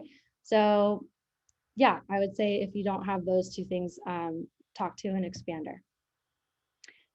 Okay, I'm gonna keep going because I feel like we're getting short on time, but for pitching to retailers, I had different learnings each time. So for Verishop, the first month, Verishop basically is it was started by a former Snapchat executive, super well-off guy, like definitely knows what he's doing, and like launched this insane multi-brand retail company. And they were doing wholesale, like they were just straight up buying inventory. And so they saw my shoot that I did and were like, we love your stuff. This is like the first month I launched. And they were like, we would like to place an order. And by then I had sold out of like a lot of sizes. I couldn't do produce again because I was using finite materials, using dead stock fabric. So like any bolts of fabric that I had that was left over from a textile mill, like I only have 20 yards of this one fabric or whatever. Like I can't put in a new production of that particular colorway and that particular fabric. And so I ended up being like, yeah, I can definitely fulfill your order if you do like 6 smalls, 0 mediums, like 4 large, and so they were like, we don't have time for you, like bye. And I was like, oh my God, I screwed up. Like I just had like such an insane opportunity and I just wasn't prepared at all. So like being prepared to scale, I think is something that a lot of people don't think about. If you do have an opportunity, like how are you able to put yourself in a position where like you would be able to move on that? And so if I could go back, I would have had more material or recycled fabric or something. I ended up moving into recycled material after so that I could start fulfilling orders or like resubmitting factory orders. With Lisa Says God, they're like basically have a cult following, also a multi-brand retailer, managed to contact the buyer and was like, hey, love like this. I think that TAYIO would do really well on here. Da, da, da. And she's like, oh my God, great. Like send me your line sheet and we'll go from there. And they work a year out, which is what traditional retailers do. And I dropped one outfit at a time. Like I wasn't on the traditional fashion calendar. And nowadays, a lot of brands are not on the traditional fashion calendar, but like even 3 years ago, a lot of companies were because that's just how retail worked. So I didn't have line sheets for like a year from now. Like I was trying to figure out what I was going to do tomorrow. So she's like, okay, love your stuff, but like call me when you can give me a line sheet for like a year from now. And so that was something I was just like not prepared for. But big learning experience. So know what their process is like, whoever you're pitching, know what their process is like. Wolf and Badger was a win, thank God. Wolf and Badger is also a multi-brand retailer. They are sustainable. They have only sustainable brands. So basically what TAYIO is trying to do. And they have over 1 million site visitors a month. They also have a brick and mortar in New York and in London. So they're really, really good for brand awareness and will like help with your sales and all of that. And then they have a very small membership fee and they put all of that to like marketing. Like they really do help small companies in a really big way. So they were really interested in TAYIO. I had ended up pitching them on Esme without them even seeing a prototype of my underwear. And just to cut like a really long story short, the prototyping of this algae seaweed underwear has taken forever with like performance testing and all of that. So you want to make sure that doesn't stretch out and have holes and whatever. And so I didn't have a prototype to show them, and they kept wanting to meet with me about TAYIO. So like you only have a finite amount of time before they're like, okay, bye, like they're not responding. So I ended up taking a call with a buyer and she was like, okay, like pitch me on like why you think that this would be a good like fit, whatever. Like obviously we like what you're doing, but like tell us more about TAYIO. And I was like, well, actually, can I tell you about Esme instead? And so I ended up pitching her on Esme without a prototype, like nothing. And I was like, this is a shot in the dark. And then there was like a super long silence and she was like, seaweed underwear, I love it. And I was like, okay. So I think like I knew how they worked, and I also had a lot of credibility because I had been running my TAYIO company for a little bit now. So they knew that I was like, for real. I wasn't just starting out and not entirely sure what I was doing. Like, I still don't really, like, if anyone tells you that they know what they're doing, they're lying. So like I knew more than what I did 2.5 years ago, but yeah, so I think like that helped a lot. And I was also like, I also had a friend who works out Wolf and Badger. And so she was able to like kind of tell me how their process goes so that I was super familiar with all of that before pitching them. And then at On Deck Founders, I was, I didn't know that the stakes were that high, to be honest. Like, I didn't know that there was like a 5% acceptance rate. Like, I just thought that this was like a really cool program that would help me a lot. And I just didn't really know. But I did a lot of digging on like what the company, their values are and what they look for. They were mostly focused on tech. So the fact that I was a consumer product good company would be something that I knew they'd be asking me about. And so like for me, I really wanted Esme to be this pivot. I went to the incubator in order to fully develop my business model of this pivot that I was doing to the algae underwear. And so that I knew that like I was going to be telling them that I wanted to come with a digital first perspective, and that I think that I have a lot to learn from other tech companies because I want to be making more data-driven decisions. And we are kind of a tech company, but we happen to be making underwear. Like, I think this is like pitching them as like the new generation of underwear, and not so much as like I'm a fashion brand was like super helpful. So like putting whatever you're pitching in the perspective of why you guys would be a good fit, instead of why like me trying to prove that I'm good enough, like making sure that in like a not like cocky way, I guess, you know, like why would this be a good idea is kind of what would be what I at least Sorry, Katherine. I think it relates to what you pointed out earlier, like what, so when you're pitching something, instead of thinking I need to impress the person. So it's yeah, like get that out of your head. Like no one needs to impress anyone, honestly. Like everyone's worried about themselves. That was another thing that Carl was telling me when I was like practicing pitching. I was like, could barely say my name. Was like, no one really, everyone's like worried about themselves. Like even the panelists, they're going to be thinking about how they're going to word their question. Like they also are going to be focused on your business. They're not going to be focused on you. As I mean, they will obviously, but like they're not going to be analyzing how you said a word or something. right. And so that's the part of like when you're a performer, like if you're up in front of, like I had to get up in front of 600 people that paid $100 each. And I was thinking, if I say one word, they're going to be like, what the hell am I paying for? And then afterwards, no one gave a crap. That was that point. And then the other point, what you said it earlier, was take the focus off you and put it on the other person. What are you trying to like, you know, convey to that other person? Right. And then that takes to make them understand instead of be worried about yourself. Yeah, totally. So yeah, that was I would say those were like the 3 most relevant pitching experiences.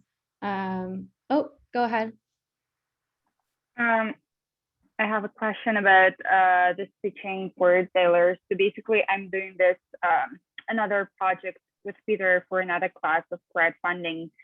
And I'm thinking that maybe instead of doing this product for Kickstarter, to pitch this product for retailers instead. And Lisa says Gah is like the perfect retailer for me.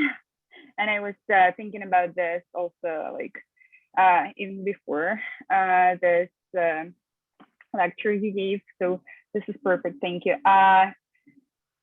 So as I understood this, right, that when you pitch this to this retailers, you have to be ready to make the full scale production yourself.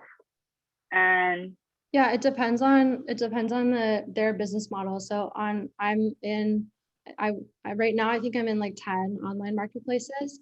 and almost all of them are drop ship. So they're tied to my Shopify backend, and every time an order is placed, it goes to my Shopify and then like my orders, and then I fulfill it, and they take like a 20 to 30% commission off of that for bringing the sale to me. But from a perspective of like, you know, if you were shopping on their website, like you would you'd go to Nordstrom, you would check out on Nordstrom, and then the brand actually sends it. So it depends. Like FYI, this is called drop shipping. If someone asks, can you drop ship orders? It means, can you fulfill orders that are placed on their website? right. So if it's drop ship, that's what that means. If it's wholesale, they'll want a full order. A lot of you can figure out different payment plans. So I think with Electric Feathers, she had something where like it was like they had to like pay before. So that cash would be used for production. So cash flow is obviously something that's always needs to be thought about. Most big retailers pay on net 30 to net 60. They'll pay you after they've received the product 30 days later. Most big retailers. Yeah, so that Got it. and that's hard. So And a big one that you guys need to be aware of is if you're selling to Walmart's, Targets, Nordstrom's, they also do buybacks. If you don't sell, if they don't sell through all your product, you have to buy it back from them. yeah, so my mentor who was at Saks Fifth Avenue, she was like, I straight up had put some companies out of business because, and she's like, that's why we never worked with super small companies at Saks, because like if their stuff didn't do well, or if they didn't follow like the super detailed instructions that these large retail corporations have, you get fees for everything. So like if you're a small business, like just be careful when talking to bigger retailers, just because you could get fees. There's buyback stuff you should be aware of. Like with Whole Foods, I have a few friends who are in the food business. And I've watched Whole Foods put 5 companies out of business. I've watched Walmart put 10 companies out of business. I do not suggest going to big retail until you are very well established, have buyers in place that can do all the onboarding. It's super dangerous. And I mean, Walmart will literally knock you out of business just because they don't like how you're dealing with terms with them. I haven't worked with Walmart, but I've heard a lot of crazy stuff with Whole Foods. Yeah, Whole Foods is bad. Walmart's bad. Whole Foods is bad because Whole Foods is like, we love your small brand. Come in. Oh, you can't fulfill it? We're going to buy it, the whole thing out from you and then just shut you down. Right. Or they will ask you if you could do a lower price. So being stern with making sure that like, this is your profit margin. You cannot be selling something that is lower than your cost. Like, yeah. And manufacturer approved pricing, MAP pricing is important to maintain. Yeah. So that's definitely a big thing that was like a cautionary tale told to me from my mentors. Like I haven't experienced that firsthand, but I've heard like just be careful. So that's personally why I'm not trying to go for like large. I think direct to consumer is much better anyway, profit margin wise. But yeah. So, and micro brands have so much more control now of the marketplace in direct to consumer. And I think like other than your beautiful profit margins when you're direct to consumer, right now as a micro brand in this world, people respond better to micro brands than they respond to big brands a lot of ways. So, you know, big brands are trying to figure out how to create micro brands to compete. Yep, totally. So Katherine, I just want to make sure you hit any like key, like of the most important things of this deck, and then love to quickly get to, you know, like any final questions that people have to make sure. So we're kind of done. I mean, I put together this very high level key takeaways of like things that we've covered in this perfect talk. So we're kind of done. This is a cheesy infographic that I found that I think is just absolutely amazing on maintaining a growth mindset, which is the last point on the key takeaways that I did not cover. But just making sure, I guess I kind of did cover it, making sure that like whatever happens, like how can you use it to learn? So if you fail or if you win or whatever, like how can you use that to do better next time? I love, can you share that slide with us so we can share that with students? Because this is, yeah, totally. It's actually from this book that I'm reading that's literally like changing my life. So I can send you the name of it. I think it's called Mindset. yeah, by Carol Dweck. I think so. Yeah. Yes, that's one of the most important books there is. Oh my God. Yeah, by Carol Dweck. It's so good. Like I feel like I need to read that every couple years. Every good psychologist knows that one, yeah, because it's just so important. It's Yeah. And you already answered the question of what's one book you think everyone should read as an entrepreneur?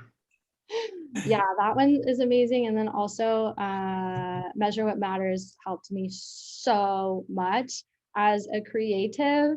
It's called Mindset. Yes. But Measure What Matters is also if you're trying to like focus on what really matters, because there's a million things that you're going to be working on all at once within your company, especially in the beginning. So like making sure that you're prioritizing and actually like getting the ball down the court in a significant way is sometimes hard to see when you're so like zoomed in. So Measure What Matters was also another book that like changed my life. Measure What Matters. That one I don't know about, so I'm going to add that to my audio. Yeah, it's all about OKRs. Okay. So anyway, so You yeah, gotta define what was OKRs? I'm trying to remember. Objective key results. That's what it is. So yeah, I was like, I don't even know that one. So yeah, we try to define everything for the students. Yeah, basically, I mean, the book will tell you, but like identify your objective and then what are the key results that need to happen in order for that like super nebulous, ambiguous objective to happen. So like, obviously you're like, I want to get X amount of sales. Like, how do you do that? You know? So, and like a lot of people get tripped up on like the execution of like how you actually should be doing that. And so the key results help you, and it should be tangible. There should be a deadline set, and all of that. So that book will like, that changed my life. But yeah, and then I guess the last thing was like when you are pitching, you can prepare your appendix slides to be able to answer the question. So I know you only have a finite amount of slides you should be really having in your pitch, and you only have a finite amount of time. So like obviously focus on making things as simple and legible and compelling as possible.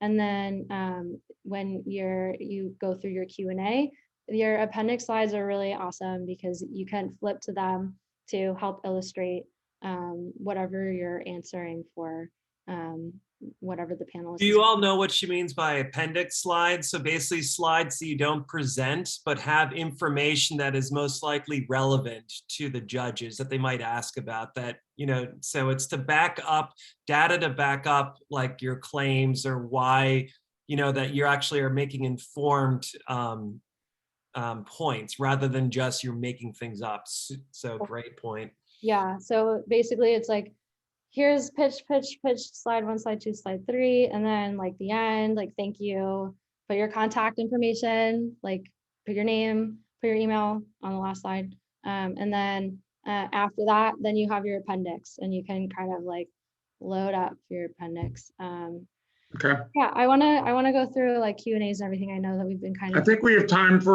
We'll try to. You know, I think we have like 3 minutes. So who has any questions? Let's take it off also so we can see everybody. Let's stop the screen share so we can see everybody. Awesome. All right, Rocky. Hi, Katherine. Thank you for talking to us. So you mentioned about in your career, you actually took a freelance job on the side of creating your companies. So as me, I'm thinking of starting a figurine company, and I think I'm going to do a full-time job as an animator in animation or game company. So how do you suggest people to run business and when they have a full-time job? Yeah, that's a really good question. You definitely have to be really smart about your time.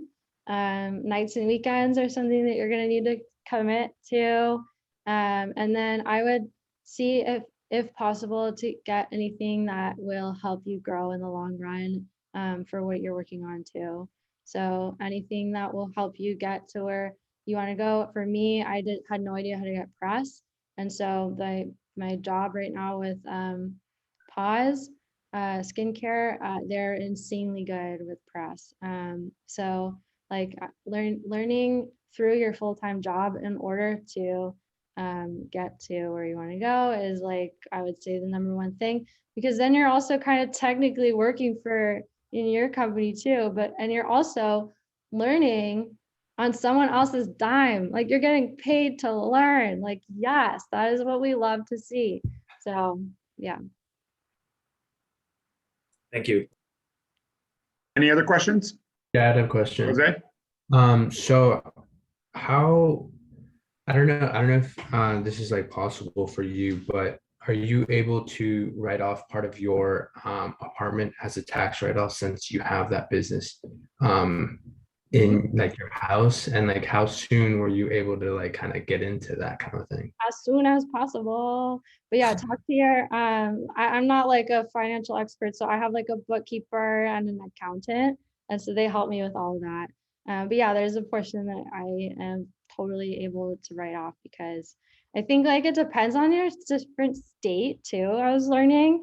So like, make sure you get all that checked out. I don't want to give advice that's wrong. So just talk to your accountant once you do get one. Or talk to someone who knows wherever you are. I'm assuming you're in New York. Like how much percentage of your, like, I don't know, there's something where how much of space your studio takes up or something. I don't know. It's So by square footage. yes, it's by square footage. So You can also hold your inventory and hold it as like storage space. totally, yeah. And it's legit. Like you are using it for work. So yeah. Same with transportation and all of that. Thank you. Anyone else? One more question? All right, Catherine, thank you so much. Yeah, I'm really excited for you guys to go and do this. I don't know how far you are. Where this is the last one. The next step is pitching. In 2 weeks, they're going to be in front of the judges, and President Brunette wants to be there. The vice president wants to be there, and they're so proud of you. And if you're nervous, then that's okay. You are a warrior for doing it. And even if you stumble or whatever, you're still doing it. You're a warrior. And that's what I keep telling everybody. Just like, Yeah, it doesn't matter if you stumble. It just matters if you get your point across. Like, that's it. I think when you had the failure slide and slashed out learnings, yes, there is no failures. We're only learning. We're learning forward. So life is learning. So yeah. Well, good luck with your sourcing trip. I hope you guys get amazing samples, and I hope you eat a lot of good food. And thank you so much for making time to come in. Thank you, guys. It's good luck. Super inspiring, Catherine. It's great to see you. Thank you so much for being part of this. Bye.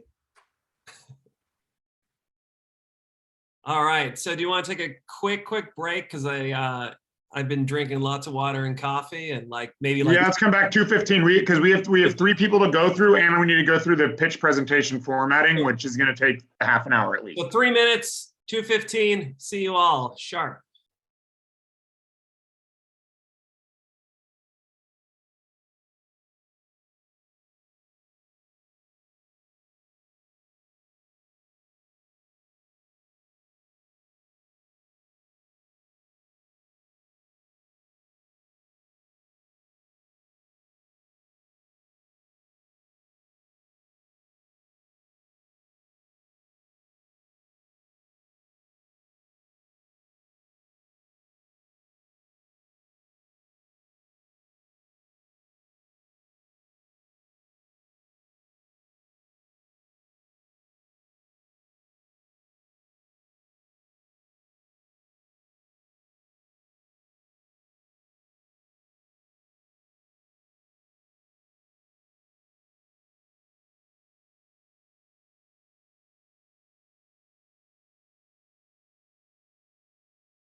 Peter,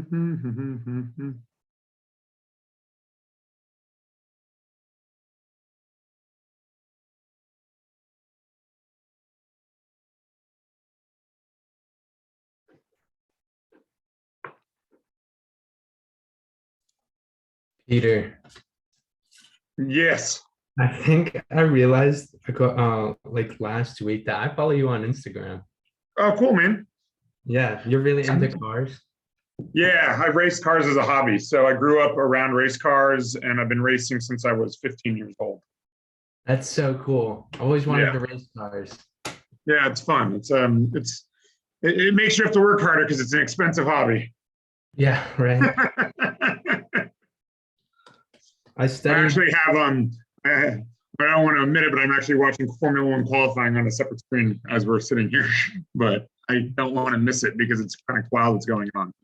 That shows your dedication to the program. That's like me if the World Cup were going on or something. I saw your Italy. Italy. Heartbroken. I am heartbroken. My mom's like team, like that got beaten by Northern Macedonia. Do you know about that? I've heard about this. Yes. I was like sad, but at least my other team, where my dad's from, Spain, is still in it. So. You know. The Tarform office is all a bunch of very serious soccer fans. All right, so Rocky, you are up. Why don't you present what you learned, and we'll just get through these next three, and then I'll get into my presentation on pitching. Okay. All right, so let me go through this real quick. So we are chisel figurine, companions, and your workspace. Let me skip all this. Here's the design. You all see this. And here's the model. Here's the prototype we have right now. It's very rough 3D print, but we will have a better one with the package when it's the pitch competition. So the roadmap, first quarter of the 2022, we plan to finalize the character design and packaging design. So in quarter two, we plan to prepare for our crowdfunding campaign. And quarter three, we want to launch our crowdfunding campaign and secure deals at Pratt, which means we want to sell our figurines at Pratt in the future. Quarter four, we want to research of what people want more for the figurines, as the figurines is already launching and on sale, and want to like add potential features to the figurine in the future and replicate the business model at other schools. So if we quarter one 2023 want to begin the design on our second batch and also collaborate with other school. And quarter two is raise money for the second round. Here's the budget. So the cost per cat is $3 now, and the mold is $4,000 and $2,500 for marketing, shipping, and all those. Here's the pie chart, and the retail price was set to 19.9. So the margin of we plan to sell 600 cat, which is like 200 per style, and the margin will be around 2,000. So I want to ask for $10,000 for the crowdfunding. And the KPI, we plan to sell 600 cats for the first year. So we need to sell 50 cats per month and 12.5 cats per week and 1.78 cat daily. So if we keep to this goal, our goal would be fine. And here's the financial projection. So yeah, that's it. Thank you. So Carl, so you're clear what these guys are building it for crowdfunding. So their ask is based on their crowdfunding ask. Rocky, for the presentation in 2 weeks, you may want to say we want to raise a little more money. That's what we're going to try to raise for crowdfunding. But maybe if we were to have investors come in and invest in the company, you may want to raise, $50,000 for the first year or whatever. But this makes a lot of sense, and I know we've walked through it a lot since we're doing this in 2 of my classes. So I don't have a ton of comments since we talked about this last week. I have a big question. So I know this is going to come up is sustainability. Like, are you using is this sustainable? Are you using sustainable products? Why does that matter? Why does it matter? Because I'm being honest, like I'm asking that question, like if in no way is their business built around like using like the material for this product is going to be plastic. So plastic's extremely sustainable if you're not using it in single use. So that's what I'm talking about. Like you But I want, don't understand, like, and if they have nothing in their pitch saying that we are a sustainable company focused on sustainable materials, I don't think it matters.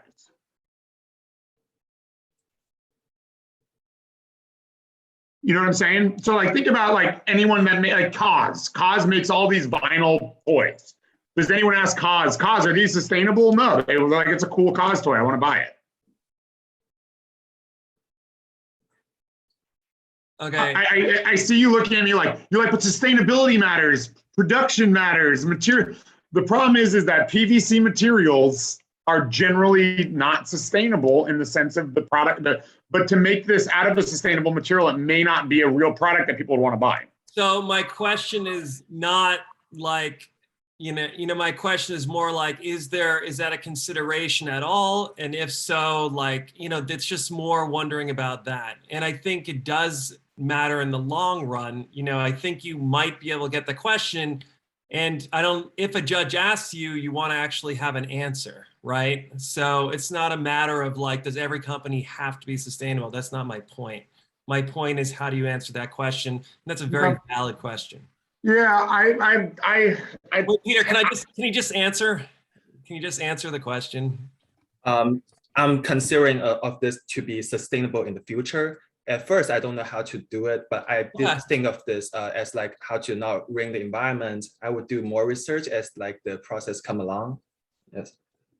Okay.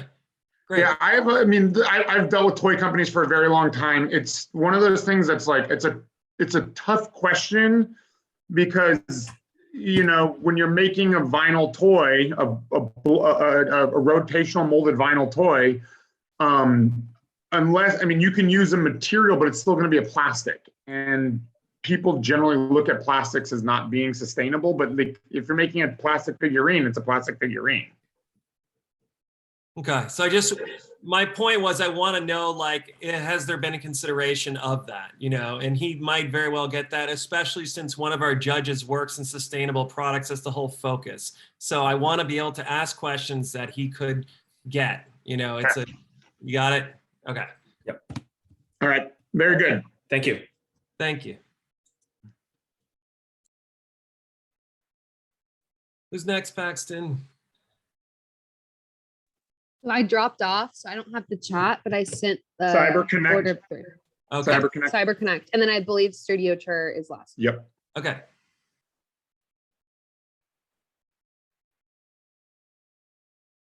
Is CyberConnect here? They were. Why don't we just go to Studio Tour and then see if they come back on. Studio Tour, you guys ready? Yeah, we're here. Okay, great. Why don't you guys go ahead and then we'll see if CyberConnect comes back. Cool. I'm gonna share screen.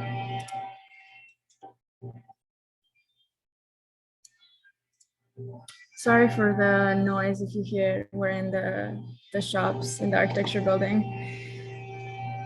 We're gonna try to speak loudly. Okay, can you see the screen? Yes. Can you see this first other slide? Just to make sure. Fine wood shops. Yep. Okay, awesome. So this is a sort of 2-year projection of what our goals are. So right now we already launched our business. As you know, we got an LLC and everything. And actually this morning we also opened a bank account for the business.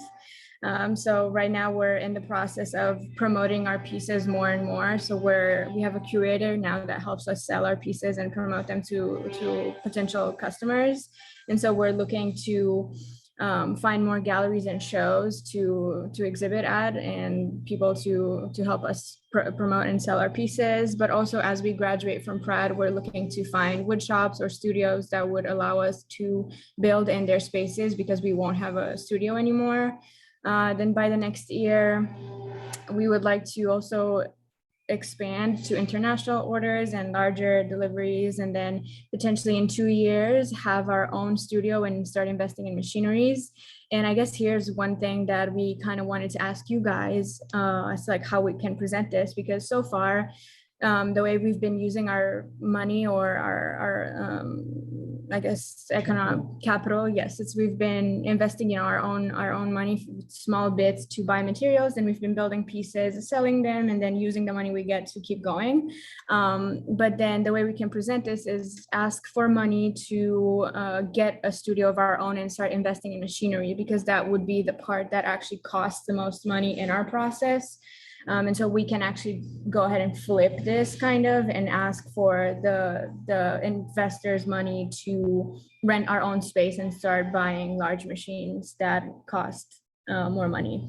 That's exactly, I think that's exactly how I would frame this. If in your case, you guys could probably operate at a smaller growth scale where you're renting space, making your product and selling it without taking a lot of investment funds.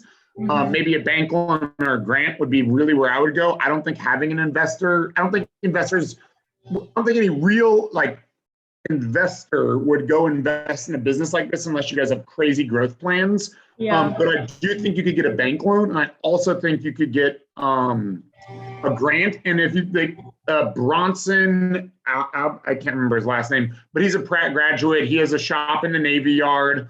He has his own, he's someone I would talk to see what it costs and how he did it, because he runs his own furniture production shop, Yeah, so that's what our obvious goal would be, to have our own space. In the meantime, we were thinking we would reach out to people that have spaces and rent them out to keep producing our pieces and keep raising money. But obviously for such a competition and for the pitch, we would be asking for money. And so I think that would be the most valid reason to be asking for money is, to have our own space and to invest in machinery. Yep. Here's a spending plan for the 6 to 12 months. So most of our money would go into the materials, then also rent for the space, advertising, and the website, which we actually already have. But there's an yearly fee and other bank fees and other fees like that go into it. Then tools and supplies, and then other smaller fees.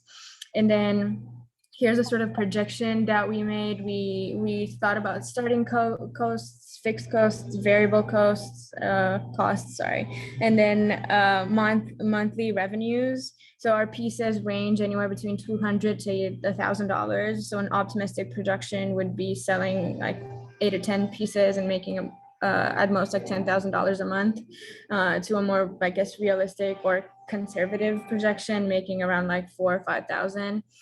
So then we moved into a 2 to 3 year projection, and obviously we don't really know how money works at this scale. So we made some sort of approximation of it. So our profit would go anywhere between 40,000 to maybe $100,000. And so this is our last slide. So we didn't know how much money we would ask for. Yeah. So I think this is a really good projection. The only thing is at a 2 to 3 year projection, your net profit is probably not a sustainable amount of money to live on in New York City for 2 people. Yeah. And I know that's a really shitty thing to hear, but if you're each making 50K, it's going to be hard. So you're going to want to if you had your own space, you think you could make and sell more pieces than that.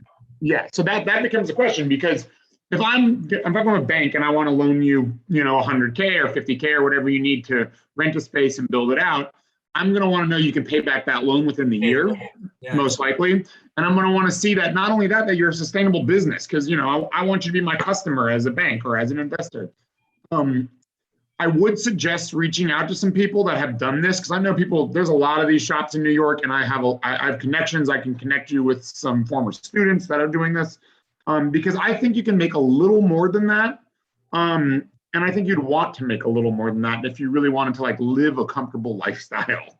Yeah, for sure. I think we would potentially be making more than that. I just didn't really know how large amounts of money work. So I didn't want to just be oh, we're going to make millions. I think, that's good. And I think this is a very conservative and a very appropriate type of ask. And I think you would be saying, we need $50,000 to cover rent. And the one thing about buying machines is you're generally going to be buying machines on payment terms. So you're not going to be buying all your machines cash up front.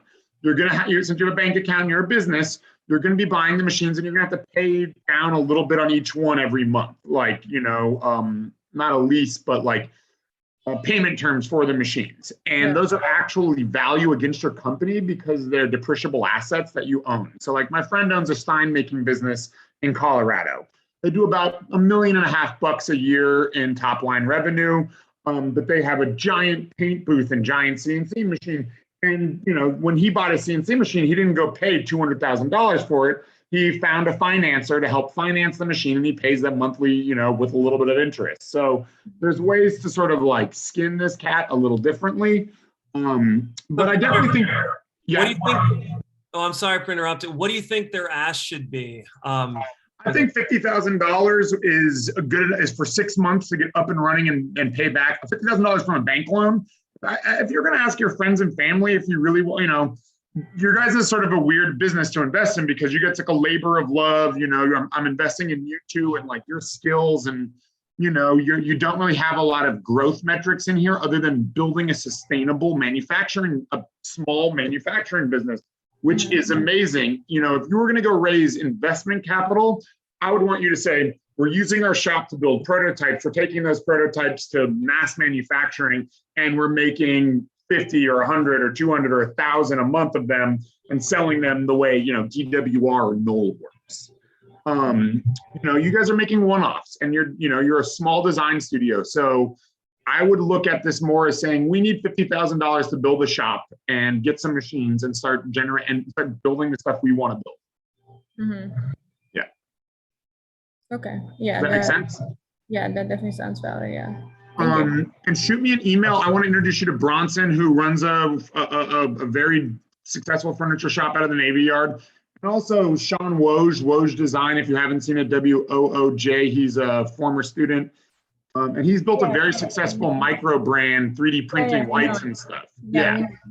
You might want to just talk to Sean about what his process was, because his whole theory was, I want to build a micro brand in Brooklyn, making furniture, making stuff, and I don't want to have investors. And he might be a good person to just ask how he would frame this. Yeah, we would love that. We'll send you an email right after Great, this. and I'll connect you to both of them. Okay. Thank you. All right, good job. All right, so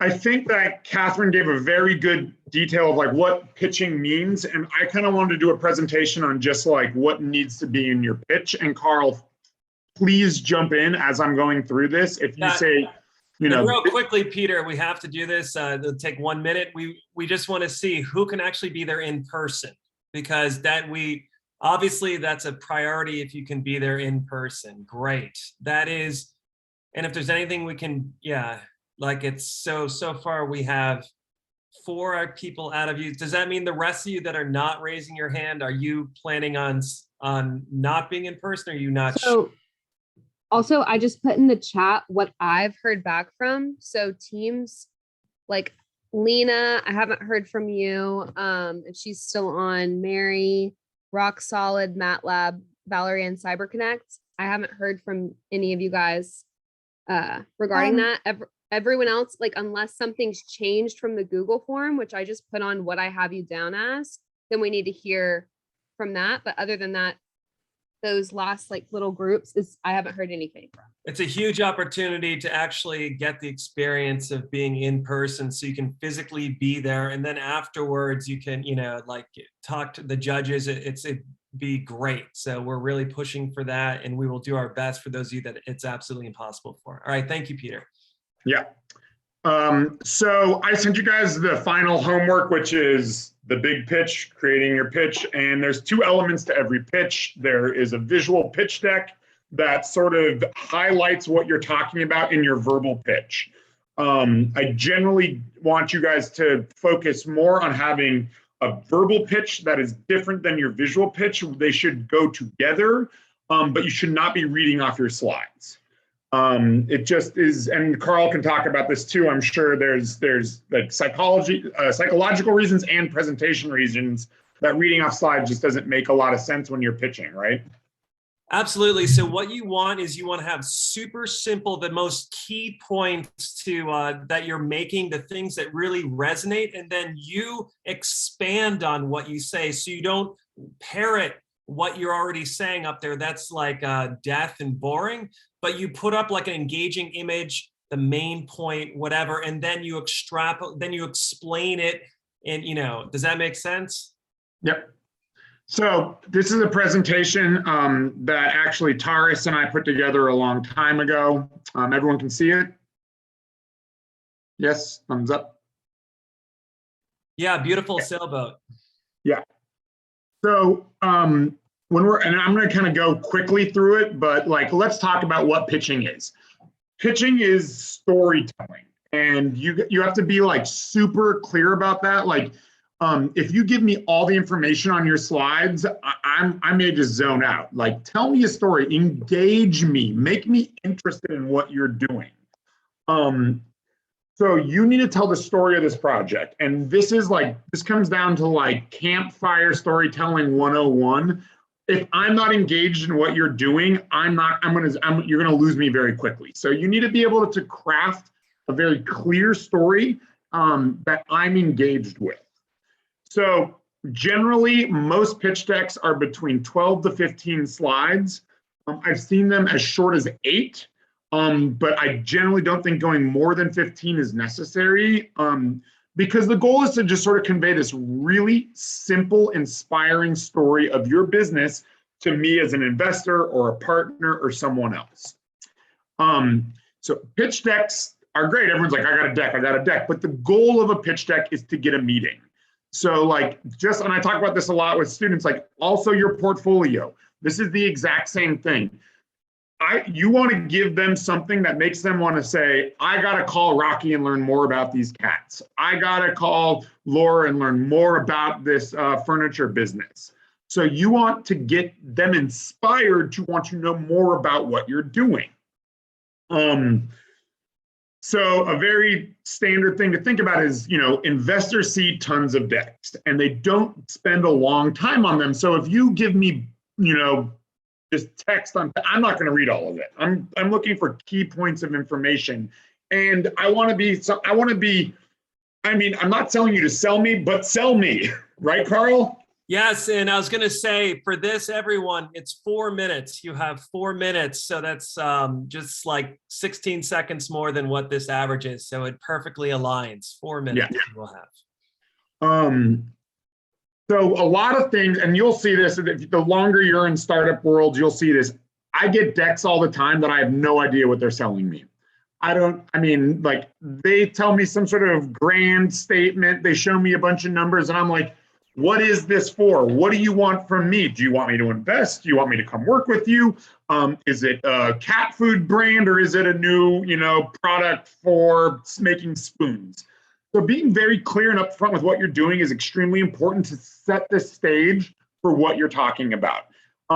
This is very simple of like advertising 101. I want to know, I don't want to be trying to guess what you're telling me about. Make it easy.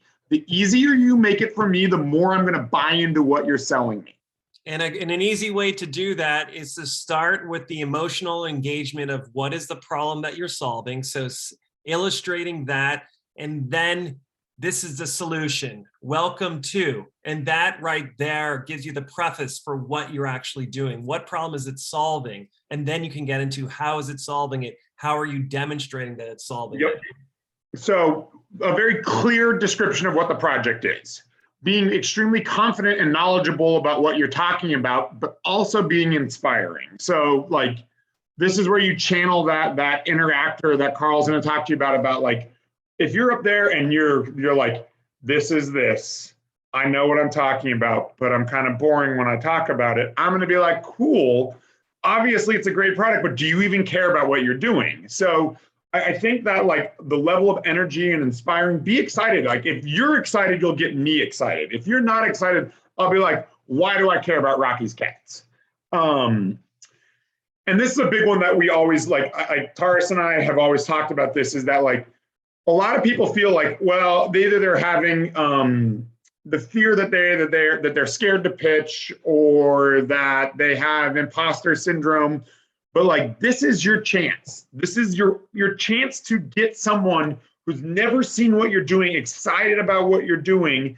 And if you aren't bringing your A game, they're going to be like, well, I saw this really cool product, but I think the founder maybe didn't understand it or wasn't that excited about it. So maximize your opportunities when you get them. And I think Katherine was really clear about that. And like, she maximized every opportunity. She followed up with people and she made sure that people were interested in what she was working on, right? Absolutely. And A game does not mean you have to be perfect. You can't make a mess up. A game means that you do your due diligence, where you really prepare, you bring your authentic self, with that preparation, and then you are enthusiastic. And even if you make a mistake, if you go to the wrong slide, if you skip something, you'd be like, whoops, I'm getting so excited, let me go back. Like, you just handle it with grace, and that is your A game. So every pitch deck sort of has a very similar tempo. And what we talk about are the key ingredients of pitch decks and like what you kind of have to have in there. So the investors don't have to sort of dig around and say, do they forget it? They just not know it. So this is a great example. Airbnb's first pitch deck was just like, it nails every single point. You can go look it up, just Google Airbnb's first pitch deck, and you'll see it's like a very clearly walkthrough of the problem, of the solution, who the market is, why it exists. And everyone always says this deck was, a deck that raised them millions of dollars to start. So let's think about what these simple ingredients are. There's three things we're talking about. There's a story to how you got to where you are. And that story to investors is extremely important. There's a product that you are intending to bring to market, whether it's an e-com product, a consumer good product, or something else. And there's a roadmap of how you intend to get there. So these are the three things that you need to convey in these slides. And it's extremely important that all of them work and you don't leave any out. So most slides, and you'll see in the homework I sent out, follow similar formats. It's an elevator pitch or a mission statement. Sometimes it's the value proposition, but generally it's a very short, we do this. Then it's if you're solving a problem or where you're finding value, you kind of define that. Then you can talk about the market size and how your solution fits in that market. Then you talk about your product. Then you talk about your competition. Not talking about competition makes you look silly because you are going to have competition. Then you can talk about your team or your experience, what your business model is, the financials of your company, which we just talked about, your roadmap, and your ask. Now, these slides are not set in stone in this order. Feel free to move them around to make your pitch work for you. Every time you see the top 10 slides of every pitch, they will be in different places, and every company has them in different places for your storytelling way. But let's talk about what these slides should include. So the elevator pitch we've talked about. This is you setting the stage for what I'm going to be looking at for the next 4 minutes. So I need to know, it is a company that makes figurines because they're cool. It is a company that is going to connect artists and galleries to investors. Do not try to bury the lead. Hit me with the most important information right here. I want to know it, and I don't need 1,000 words describing it. I need to know it in one sentence. So my mind goes, okay, I'm looking at an e-com product. Okay, I'm looking at a consumer good product. Okay, I'm looking at a B2B business product. And my mind is now prepared for the next information you're giving me. If you give me some sort of weird abstract statement and I don't know what you do, I have no idea what's coming next. So this is setting the table, the amuse-bouche of your presentation. So Tarform, I think this is too long, but to build a new breed of vehicles that awaken your emotion through art, science, and ecology.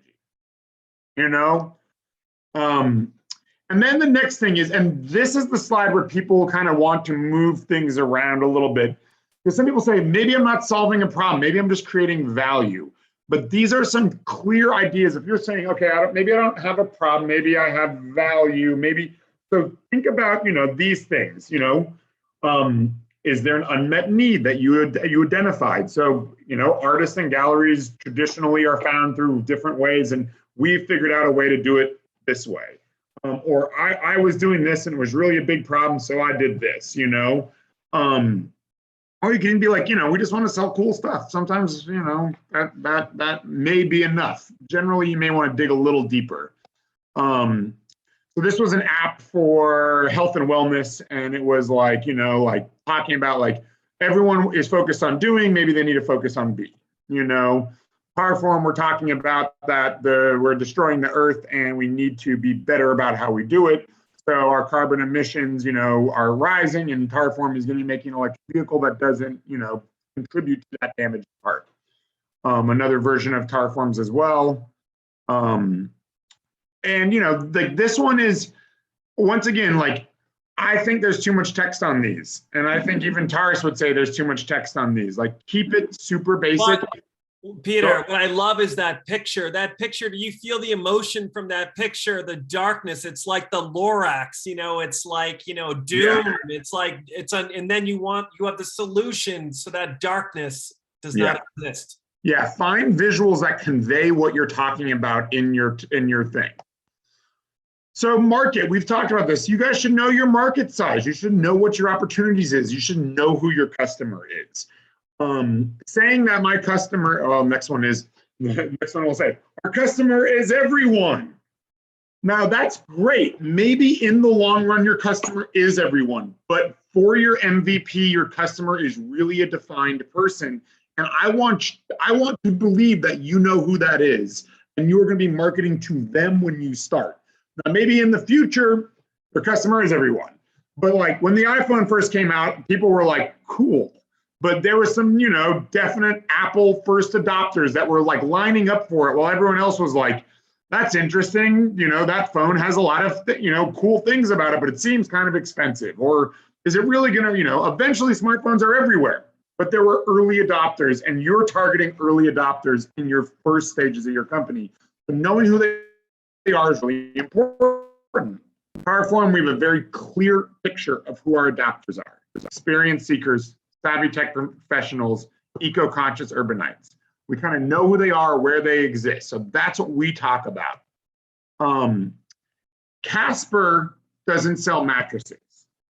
Casper sells sleep. Now I'm saying that's a big market, but they've defined who their market is, and they said, you know, we're going to start with selling mattresses, but now they're so big they can say we're attacking the sleep market. So understanding both the micro and macro side of your markets is important. So that now we're getting into what is the solution? How have you solved the problem? So Powerform, we created a motorcycle that's electric, that's made with all sustainable materials. And, you know, we do our best to make sure that it's designed to be modular and parts are interchangeable, and you can keep the same bike forever and you don't have to throw it away. You know, this was this health app, you know, this was things that you could do, like moments to find time to calm down, moments to meditate. So that's how they're solving. And this is like when you guys are saying, where do I show my product? You know, this is where, like Jose, showing those screens of how your product works is really helpful here. And then talking about the key things that make your product different than what else is on the market. So an important thing here, I think, is this is also extremely about storytelling. This is show and tell, show and sell. So what's unique about your product? What's your secret sauce?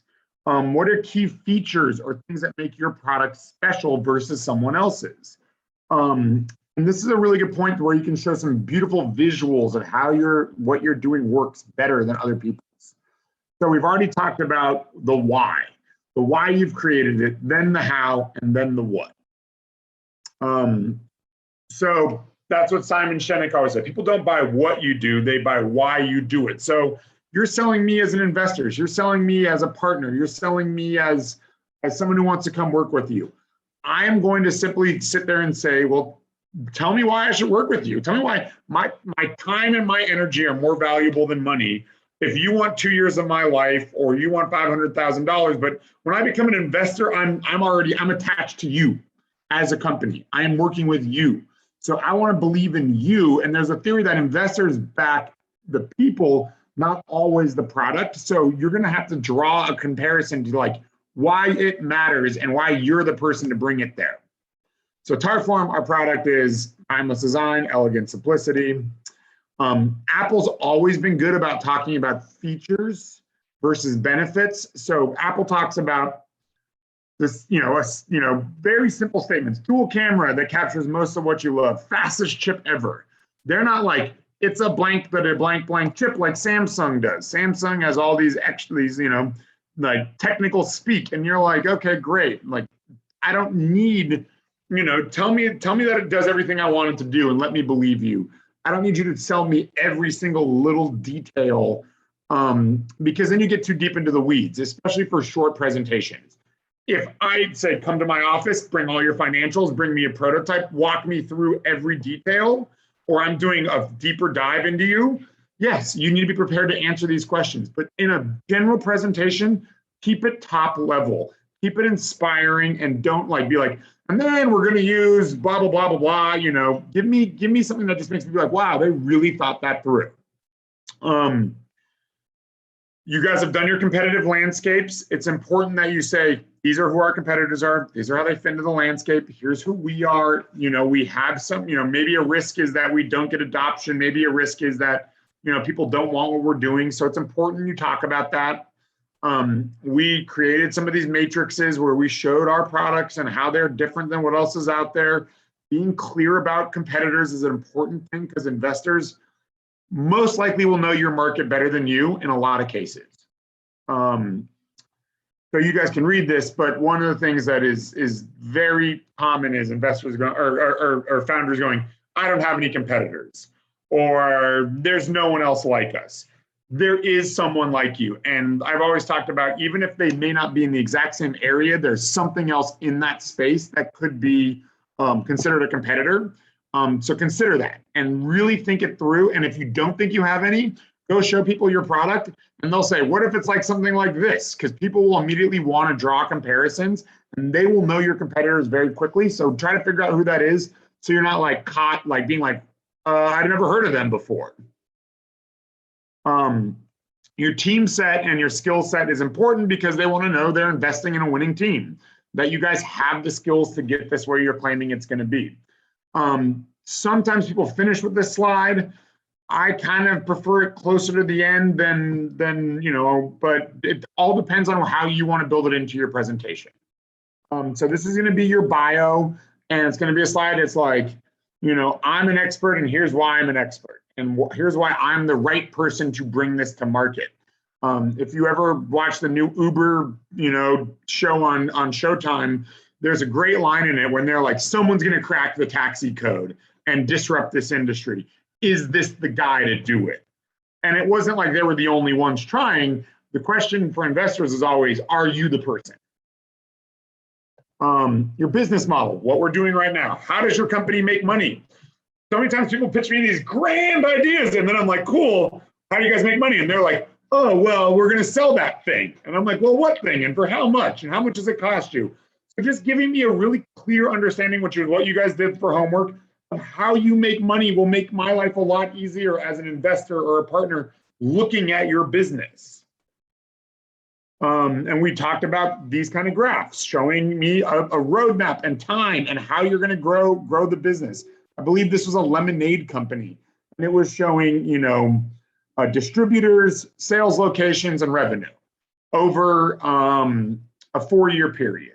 So, seeing this means me saying, okay, so if I invest now, by next year you'll be at this range. By the year after that, you'll be in this range, and I can get in early, and your lemonade company will do great.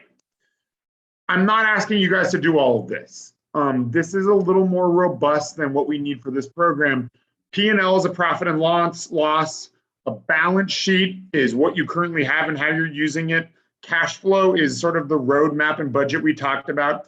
And a cap table means who owns what in your company. So if you have multiple investors in your you have a cap table that says, I own 60%, then my next investor owns 30%, then we have 5 other people that own 10%. I don't need you guys to show me all of this. The financial slides that you've created, similar to this one, is really all I need, and how you make money and how you intend to use the money. This is a traditional financial model. if you were going to go raise money from a bank, they may want to see something like this, but this is something that you generally have an accountant or someone with a lot of experience doing Excel and business programming do. Now, I'm not saying these are things you shouldn't have, but I'm saying for the stage you're at, we're not asking for it for this program. So what we're talking about today, what are key milestones? How do I know you're getting traction? What is your strategy to grow? So at Tyroform, we have had a lot of press. We have a whole launch plan. So that's in 17, we were just resolving what we're doing. In 18, we were testing it. In 18 to 20, we were building out our first production run. And this year, or last year, this year, we started launching our products.